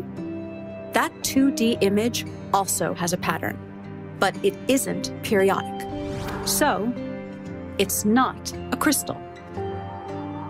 But there's a deep connection between the 2D object on the sand and the 3D mother crystal. This distorted 2D pattern is called a quasi-crystal. A quasi-crystal in a certain dimension, in this case 2D, is a projection of a crystal in a higher dimension, in this case 3D. A group of physicists in Los Angeles is working on a new physics theory where a particular 8D crystal, yep, that's right, an 8-dimensional crystal, is projected to 4D at a very particular angle, which forms a 4D quasi-crystal. And from this 4D quasi-crystal,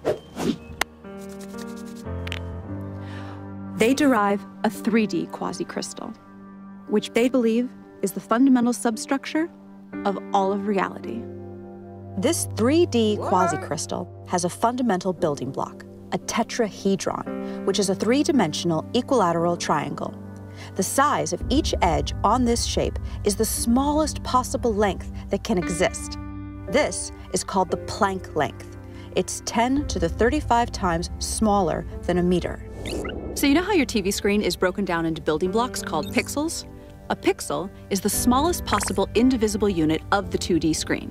So think of reality as your TV screen, but in 3D.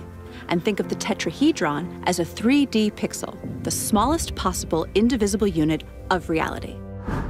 The tetrahedra in the quasi-crystal combine with other tetrahedra, using complex mathematical rules, to fill up all of the space in the universe. Each tetrahedron only has a few specific states in which it can exist at any given moment. And because of the rules of how these pixels connect to each other, if one tetrahedron is in a certain state, this dictates the states of many other tetrahedra throughout all of space. But here's the weird thing.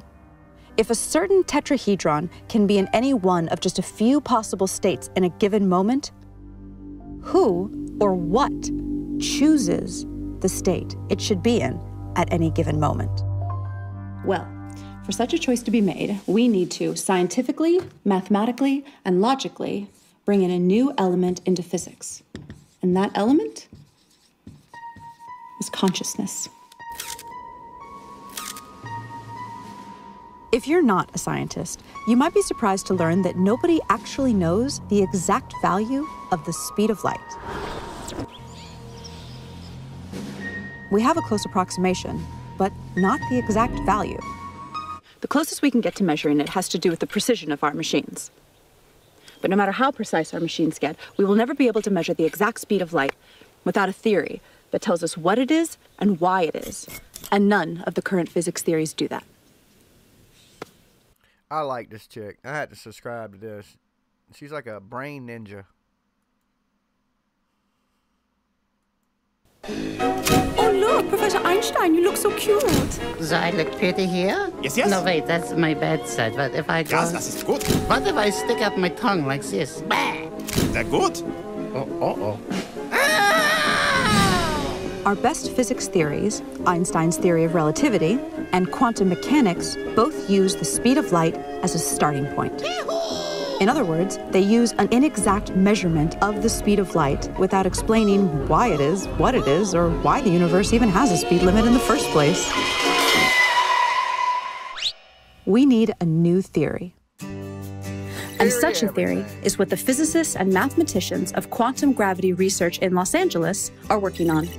They call it emergence theory, and it will, really for the first time ever, provide an explanation for the speed of light and the other constants, such as Planck's constant and the fine structure constant.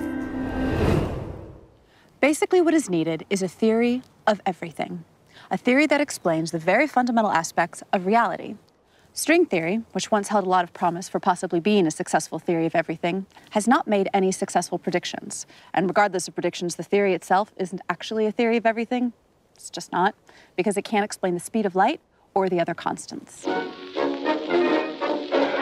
Quantum mechanics and general relativity, on the other hand, do make good predictions, but they don't explain the fundamental constants either. Professor Einstein, why does the speed of light have the exact value that it does? Well, to put it plainly, security! So what clues does nature offer us for what a theory of everything should look like? We've identified 7. Information, causality loops, non-determinism, consciousness, pixelation, E8 crystal, and the golden ratio. A growing number of physicists are saying reality is made of information. What does that even mean?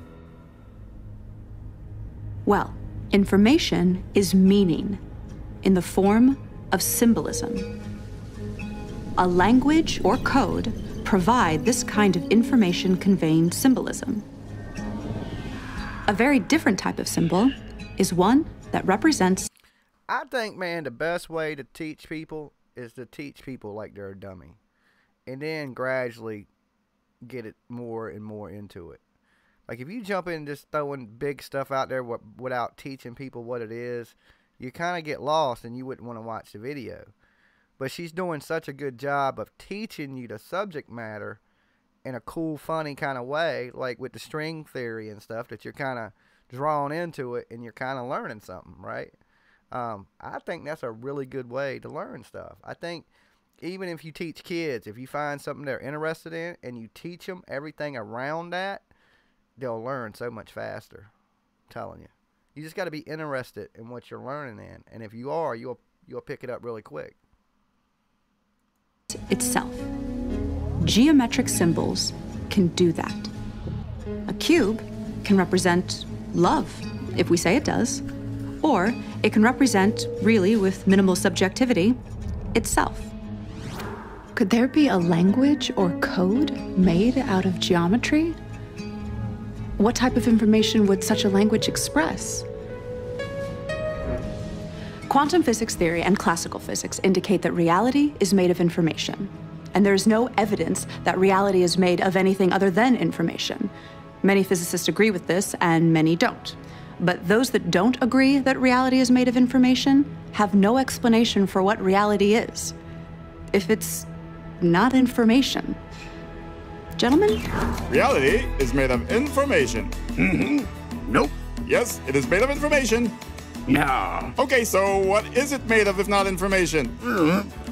Energy. Energy is information. That's stupid. Energy is the potential for a particle to change its position. Potential is information. Energy is information. No. It's information. Then what is it? Not information. Then what is it? Not information. I don't think energy is information. I think that's two different things. Me, myself, I would have to go with the old doctor scientist in that one. I don't think that. I think the world is made up of information, and energy I don't think it's one and the same. That's a little weird to me, but all right, we'll go with it.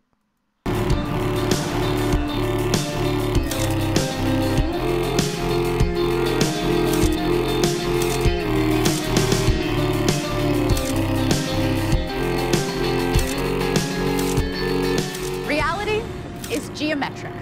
A geometric language in the form of geometric symbolism, the type of symbols that represent themselves, might explain how a geometric reality can be made of pure information.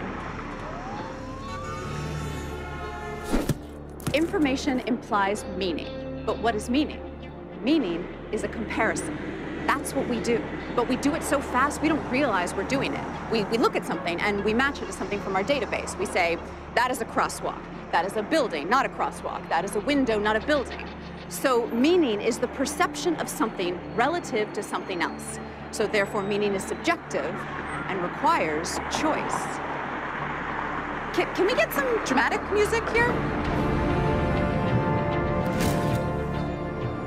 Because meaning is subjective, for it to even exist, it needs to be perceived or measured by some form of consciousness.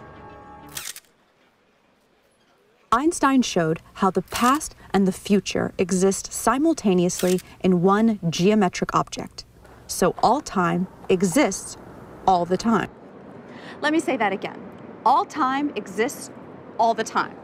I know that sounds kind of weird and unintuitive, but we have to kind of suspend our common sense.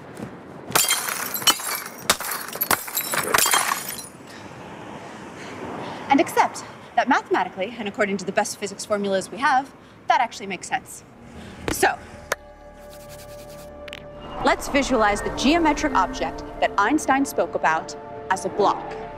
Remember the tetrahedra, the building block pixels of reality I told you about? Now imagine the entire universe, everything, everywhere, in one frozen moment in time. Like a single frame in a movie. In this one frame, all of reality everywhere appears frozen in this one position. Let me give you an analogy. In a movie shot on 35mm film, there are 24 frames a second. There is no actual movement in a movie. There is just a sequence of frozen frames. Now remember how I told you about the Planck length of space, which is the smallest length possible? Well, there is also a Planck length of time, and it is much shorter than 24 frames a second. In fact, it's 10 to the 44 times shorter than a second. Okay, so back to our frozen frame of reality. The entire universe in one frozen moment, one frame. But instead of a frame in a movie, it's a frame in all of reality. Now, imagine the next frame. Each frame is different from the previous one, just like in a movie.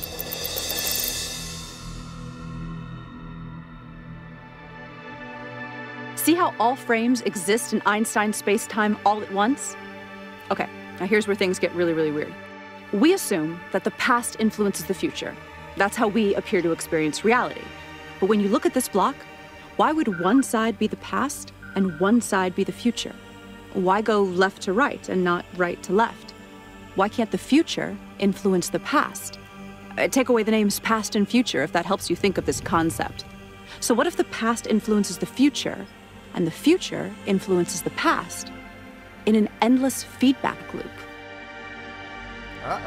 So then, the question is, which part of the past is influencing which part of the future and vice versa? And the answer is... Me too, but she would totally melt your brain because she is like super genius smart. Like that's some, that's like I didn't drop out of high school smart. That's like I didn't graduate from like Harvard or Yale and I got a degree in every damn thing you can think of smart, you know? And you would be like, I don't know, I just feel like a big dummy talking to her. All time is affecting all time, all the time. Hi, I need a drink.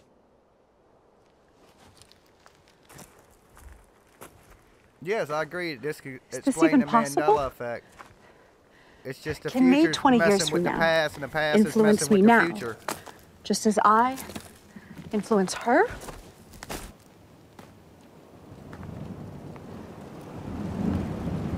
So can me 5 minutes from now influence me 10 minutes ago, just as me 10 minutes ago influences me as a baby, just as me as a baby influences me on my deathbed? This is too weird to even grasp. Wow, But everything we know says this is the way it is. Am I stoned? Yes.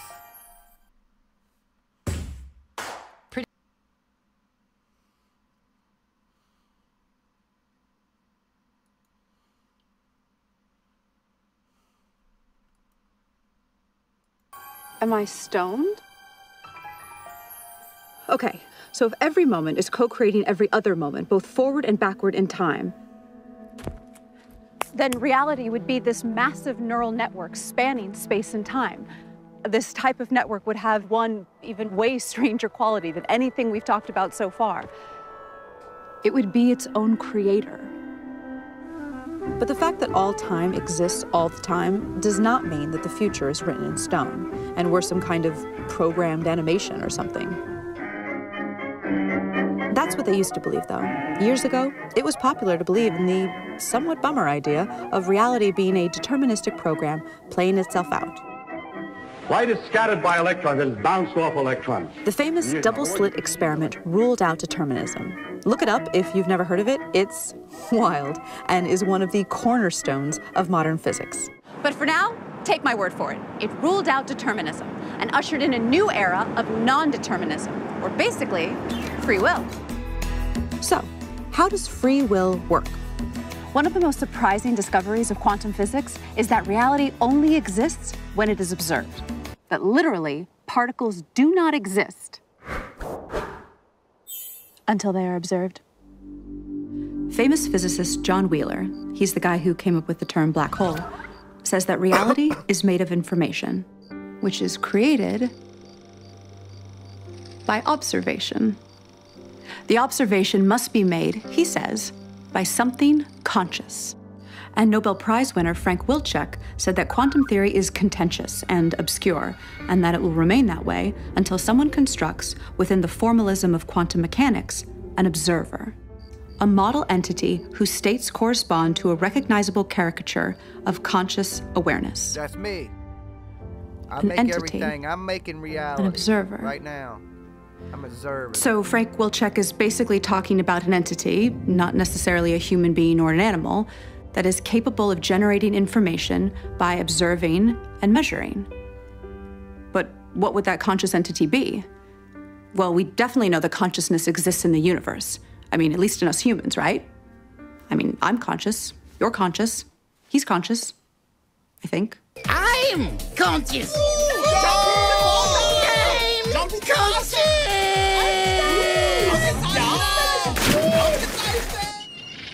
Consciousness relates deeply to physics in ways not yet fully understood. In fact, consciousness is kind of like one of the least understood things in all of science. Nobody knows exactly what it is. You're probably Weird, right, Rob.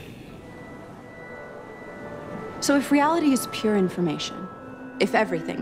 This is what she would tell you, Rob. She'd be like, look, sweetie, in this reality, you know, we just ain't right for each other. You know, but in some parallel universe in a distant galaxy, we would probably be married and have kids. But could you please just get out my face? Energy, matter, thought, if it's all information, then it becomes clear that reality deeply ties into consciousness in some way. As if the fundamental stuff of reality is somehow consciousness. Did consciousness and information somehow emerge in a causality feedback loop? German physicist Werner Heisenberg developed the first equations of quantum mechanics using a type of math called matrix theory. He deduced that space and time were pixelated into... Or you never know. Opposites attract. She could like a big dummy because she's so smart. You know what I'm saying? Sometimes a smart person and a dumb person, they kind of even each other out. You know what I'm saying? And maybe you never know. She could like a big dummy. She might not like big smart dudes because she's so smart. She probably wants to talk about stupid stuff instead of smart stuff all day. Indivisible three-dimensional Planck length units just like the two-dimensional pixels on your computer screen. It's good to be made of pixels. The mathematics indicated this. Mathematics. I love mathematics. Your pizza, Professor. And pizza. Oh, I love pizza. Especially pixelated pizza. And interestingly, there was no solid experimental evidence for smooth, in other words, not pixelated, space-time. Pizza. Not pixelated! Not pixelated! Pixelated! We are not pixelated! Not pixelated! Yes, you are, morons. Your mother is pixelated! This Math is knowledge and stupidity. smooth. There is no evidence of that. And the mathematics show it is pixelated, so it must be pixelated. Oh, that's interesting. Bullshit. It must be pixelated. Bullshit, bullshit, bullshit, bullshit. On the other hand, most scientists agree that a length can be no shorter than the Planck length, which suggests reality is pixelated. There is no length shorter than the Planck length. That means world is reality pixelated? is pixelated. I'm not pixelated! I'm not! Dude, you're kind of being a little like one of those people who deny evolution because they can't handle the fact their ancestors were monkeys. Are you a monkey? Huh? Are you a little monkey? We believe that until a quantum gravity theory of pixelated spacetime is discovered, the issue will remain confusing for everyone. What type of geometric code would describe a pixelated reality? 80 years of smashing particles together in particle accelerators, such as the famous Large Hadron Collider in Geneva, have given us a strange clue that all the fundamental particles and forces convert into one another. Like they literally transform from one to the other, according to a process called gauge symmetry transformation. And all of these conversions correspond to a shape. And not just any shape, an 8-dimensional shape. Now this shape forms a crystal. Now remember, crystals are periodic patterns of a certain shape. Like that checkerboard is a 2D crystal made up of squares. So this crystal is of a particular 8-dimensional shape. And this crystal is known as the E8 lattice.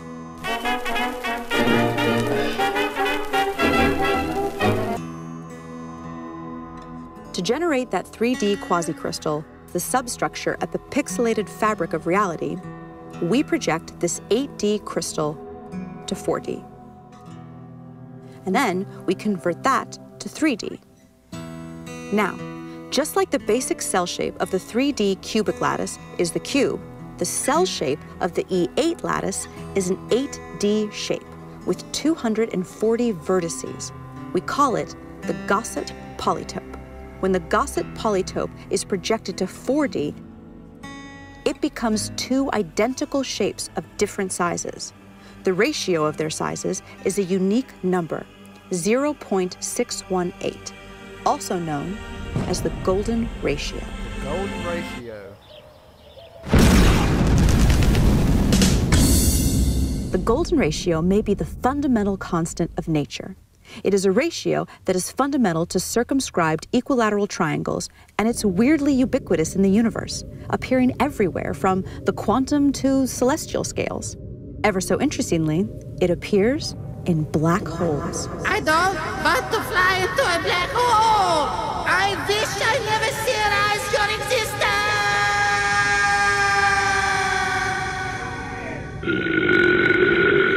Okay, let's get serious for a second. Here are 3 quick facts for you science heads. The golden ratio is the precise point where a black hole's modified specific heat changes from positive to negative. And it is part of the equation for the lower bound on black hole entropy. The golden ratio even relates the loop quantum gravity parameter to black hole entropy. Why does this support the claim that the golden ratio is the fundamental constant of nature?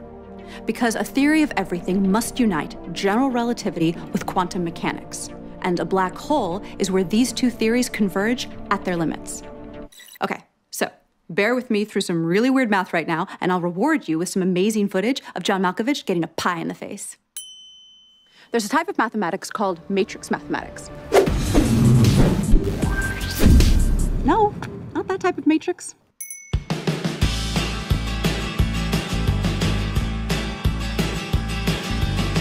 Matrix math is the type of math that quantum physics uses in its formulas. Without getting too technical, this is an example of a matrix. A matrix is just a group of numbers that are arranged in columns and rows. And there's a certain amount of combinations for these numbers inside the matrix. Like if a matrix has 4 numbers inside it, there are 24 different possible combinations for those 4 numbers. Quantum mechanics uses matrices that are binary, so they only contain various combinations of 2 numbers. Each of these combinations of numbers has a value. It's called an eigenvalue. Some eigenvalues are called trivial. These are values like 1, 2, and 0. And some are called non-trivial, and those are all sorts of more complex-looking numbers. So, here's the interesting part. What's that interesting part? Oh, yes, here. The highest probability non-trivial eigenvalues that show up in binary matrices are, ready for this, the golden ratio and -1 over the golden ratio. So we now see a deep link between black holes and quantum mechanics because the golden ratio appears deeply in both black hole physics and in quantum mechanics. Okay. Good job bearing with me. So, here's your reward. John Malkovich getting a pie in the face. No, I don't want, no. But I'm not John Malkovich. Pie! The golden ratio appears to startling accuracies in many other ways throughout the universe in scales both large and small. It is so prevalent that its existence simply cannot be looked at as coincidental. In the past, the appearance of this ratio has usually been ignored by scientists because they had no way to explain it. So interest in it was considered the stuff of amateur scientists. But now, for the first time, a rigorous quantum gravity theory is being developed, which predicts the golden ratio's existence, literally, everywhere. So what would a theory of everything look like that answers these 7 clues we just presented? Information, causality loops, non-determinism, consciousness, pixelation, E8 crystal, and the golden ratio. So we think I don't know what kind of device they're going to create with it. I don't know. Maybe they're going to create a simulation world. Like we're going to create a universe inside of a crystal with intelligence and consciousness or something. Like, I don't know. I think it all goes to playing God or something in the end of it all. If you figure out everything, then you would be just as smart as the creator. And, you know, it's like Kung Fu. You can't never beat the master. You know what I'm saying? You don't need to know everything the master knows. You just need to know enough. Reality is a mosaic-like code or language at the smallest scale of reality possible, which is called the Planck length. Particle accelerator data tells us that all particles and forces relate to one another according to a higher dimensional crystal called the E8 lattice. But reality appears to be 3D. So we project a slice of this E8 crystal down to 3D, which produces a quasi-crystal code or language. And that allows these geometric symbols to build up to the ordinary world of particles and forces that we see around us. Now, this geometric language has rules, but it also has syntactical. This is the stuff that Jim Carrey's into right here. This is what got him all trippy. He's all into these hexagon. He talks about it in all them videos I made too. Freedom, like any language. And that requires some notion of a chooser to choose the free steps in the language. Now, the notion of randomness doesn't work so well when it comes to codes because meaning starts to break down. Besides, there's no decent experimental evidence for randomness in nature in the first place. A universal collective consciousness is one answer, but that sounds new age and religious. Now, nowadays, a good number of physicists discuss the idea that our whole universe is actually a code-based simulation in some fantastically powerful quantum computer in another universe. Now, if true, then by the same logic, that other universe where the computer running the simulation of our universe is would also supposedly be a simulation in another universe. So the idea is a little shaky, but it's being discussed seriously by a lot of credible people. But it turns out that a universal collective-like consciousness of some sort may be physically inevitable. I hate mayonnaise. Oh my God. Mayonnaise is the worst thing on the planet. I wish in my collective consciousness, and if this was a simulation, that they would have never created mayonnaise. I could have did without it in my simulation.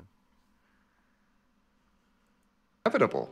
Now, we don't need to anthropomorphize this idea or make it religious or spiritual. To follow why, let us start with the idea of the collective behavior of cells in your body, each a single-celled microbe living its life.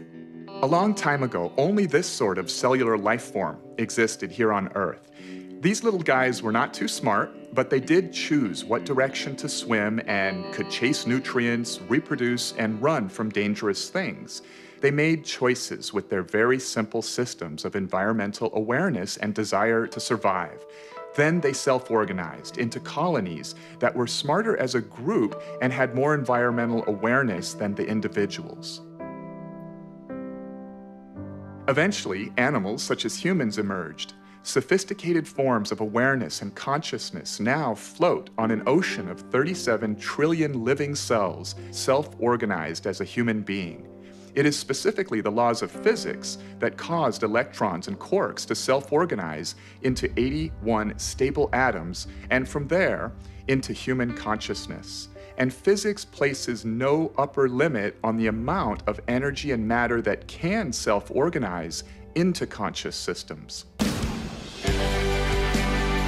Physics allows the possibility of all the energy in the universe to eventually convert into a single conscious system that is itself a network of other conscious systems, a massive, technologically based collective consciousness. Given enough time, anything that can happen will eventually happen. By this axiom, this system of universal consciousness has already emerged somewhere. Okay. Anything that's possible to happen will happen. So that means I'm going to end up getting me a Corvette. You heard her, right? That's what she said. That's what it sounded like to me. Corvette. In the frames of space-time ahead of us. Because it is possible, it is inevitable. In fact, according to the evidence of retrocausality time loops, that inevitable future is co-creating us right now. Ooh, that means future Jimmy should be plotting on how to get this Jimmy a Corvette. Like, I'm going to be looking for the signs now that future Jimmy left me. Like, I ain't never looked for clues like that. Has the Jimmy from the future ever left the Jimmy now clues? And I've never looked for clues. What if the future Jimmy is leaving Jimmy now clues, and I ain't even seen the clues because I didn't know. But now I know that what I do in the future is affecting my past, and what I'm doing in my past is affecting my future. It's that loop, right? So I gotta start looking for clues to that loop and see what future Jimmy got in store. I wonder if it's future Jimmy from 10 minutes ago and he's like, dude, you shouldn't have ate that pasta, or if it's like future Jimmy from like a year ago and he's like, alright, this is what you gotta do. I don't know. I wish you'd have told me they were going to kick me off YouTube. Just as we are co-creating it. When humanity discovers the theory of everything, it will usher in a new age of prosperity. For example, clean, cheap energy, leading to the eventual elimination of poverty. As a nonprofit, quantum gravity research relies on crowdfunding to support our scientific progress. Even a $5 donation is meaningful. And see, they're crowdfunding. And for their $5, they don't even give you a psychic reading. Right? For my $5, I'm giving people a psychic reading. For $20, I'm going to hypnotize you and get you to quit smoking. And for $10, I would do dream regression therapy with you, and I will tell you who you were or what you did in your past life. You can't beat that for the prices. Moves this mission forward. To participate in the adventure, visit quantumgravityresearch.org and click on Support Our Work. And please spread the word by sharing and posting this video and follow the journey on Facebook, Twitter, and Instagram. Visit quantumgravityresearch.org to get more information.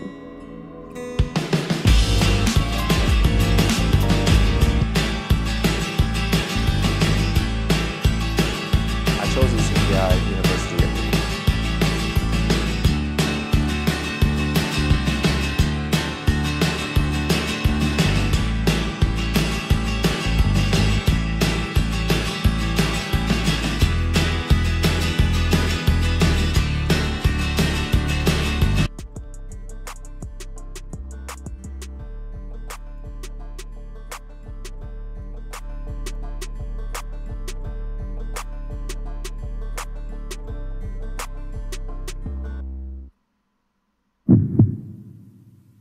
Who we timing out?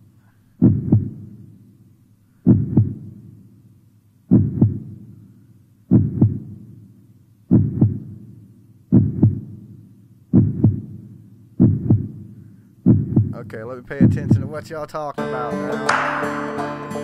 Gotta keep my eyes on you guys.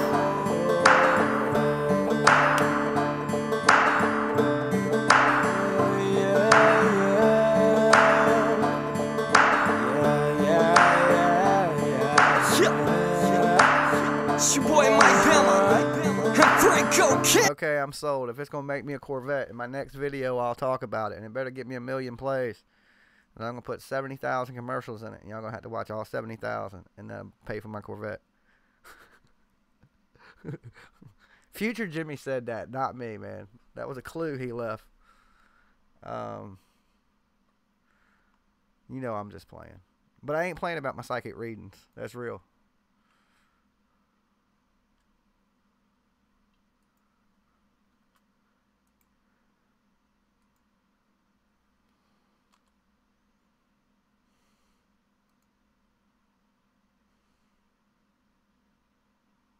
Okay, just better manifest that car. I'm telling you. Think the fax is dead? Wait until you can fax your whole body.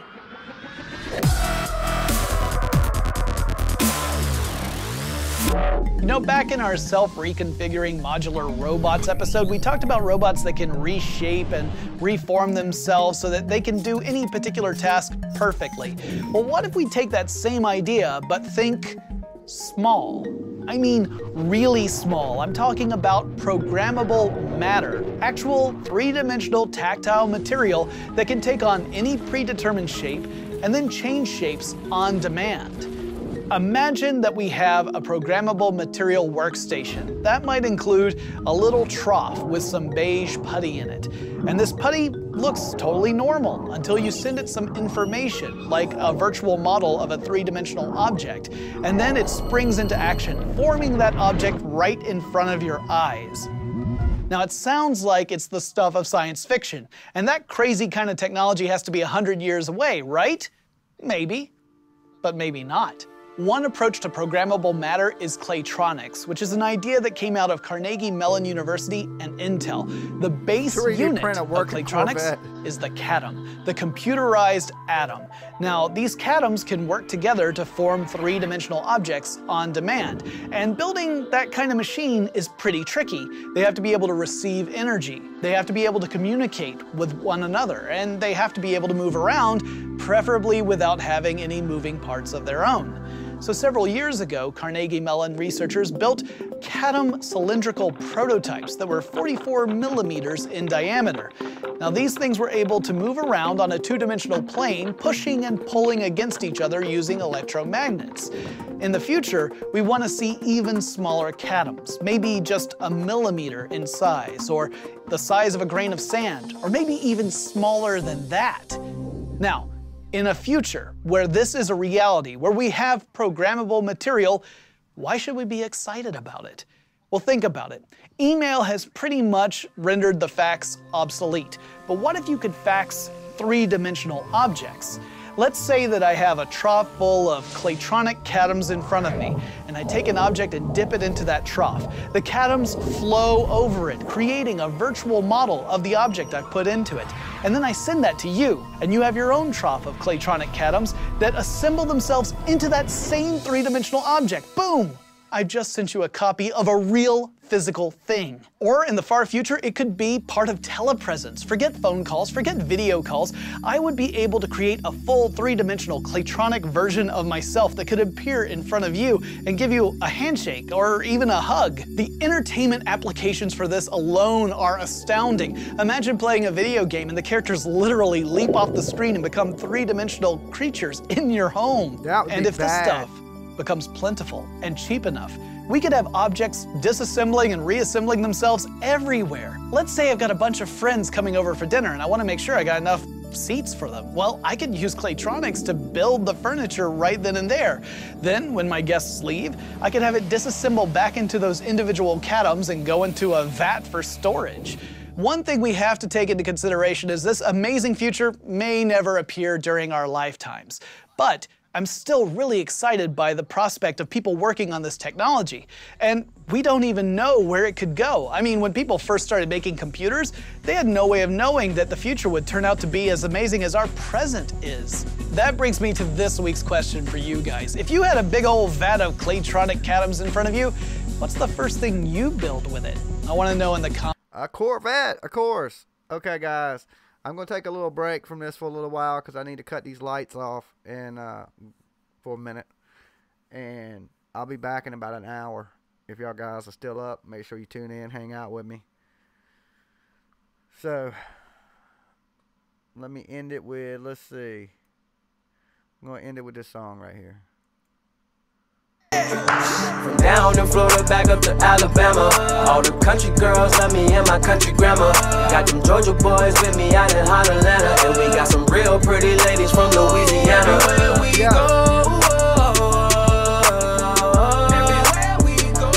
yeah, they wanna know where these country boys came from. I came from the 334 chicken name tag. You should already know, Alabama born, where the tide rolls, and we don't need a truck to hit a mud hole. Mama's cooking and some homemade sweet tea. Turn the game on the big screen TV. Send the kids outside and just let them be. Then crank the stereo to Franco and me. We coming at you with a whole new kind of style. That type of flow that you ain't heard in quite a while. A skinny white boy with a crooked country smile. About to seize the moment like my life is 8 Mile.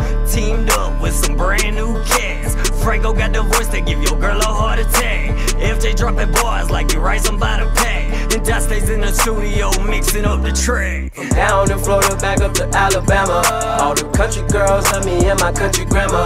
Got them Georgia boys with me out in hot Atlanta, and we got some real pretty ladies from Louisiana. Everywhere we go, yeah, they wanna know where these country boys came from. Where we came from, toting big guns. Alabama down to Florida in the hot sun. Riding around in that red clay Georgia mud. Drinking beer with some rednecks smoking, but I introduced myself, then I hit them with the accent. Crooked letter country style, call me Jackson. Shout out to Mississippi where the rebels still win. Put it all on the line, never giving it. You really wanna make it, then you gotta put your mind to it. Everybody struggles, you just gonna have to grind through it. Trials come with life, so I try to keep a wide influence, headed down the right path. If we wrong, we keep it moving. Next stop, we headed for the top. Got a bottle of champagne and we about to make it pop. We making dollars rain like I am the money god. If you want it from me, homie, you gon' catch yourself a plot. From down in Florida back up to Alabama, all the country girls love me and my country grammar. Got them Georgia boys with me out in hot Atlanta, and we got some real pretty ladies from Louisiana. Everywhere we go, yeah, they wanna know where these country boys came from. Down in Florida back up to Alabama, all the country girls love me and my country grammar. Got them Georgia boys with me out in hot Atlanta, and we got some real pretty ladies from Louisiana. Everywhere we go, yeah, they wanna know where these country boys came from. Where these country boys came from. Where these country country boys came Alright, from. guys. Where these country boys came from. I'll see you guys. Where these country boys came from. Where these country boys came from. Where these country boys came from. They wanna know where these country boys came from. Where these country boys came from.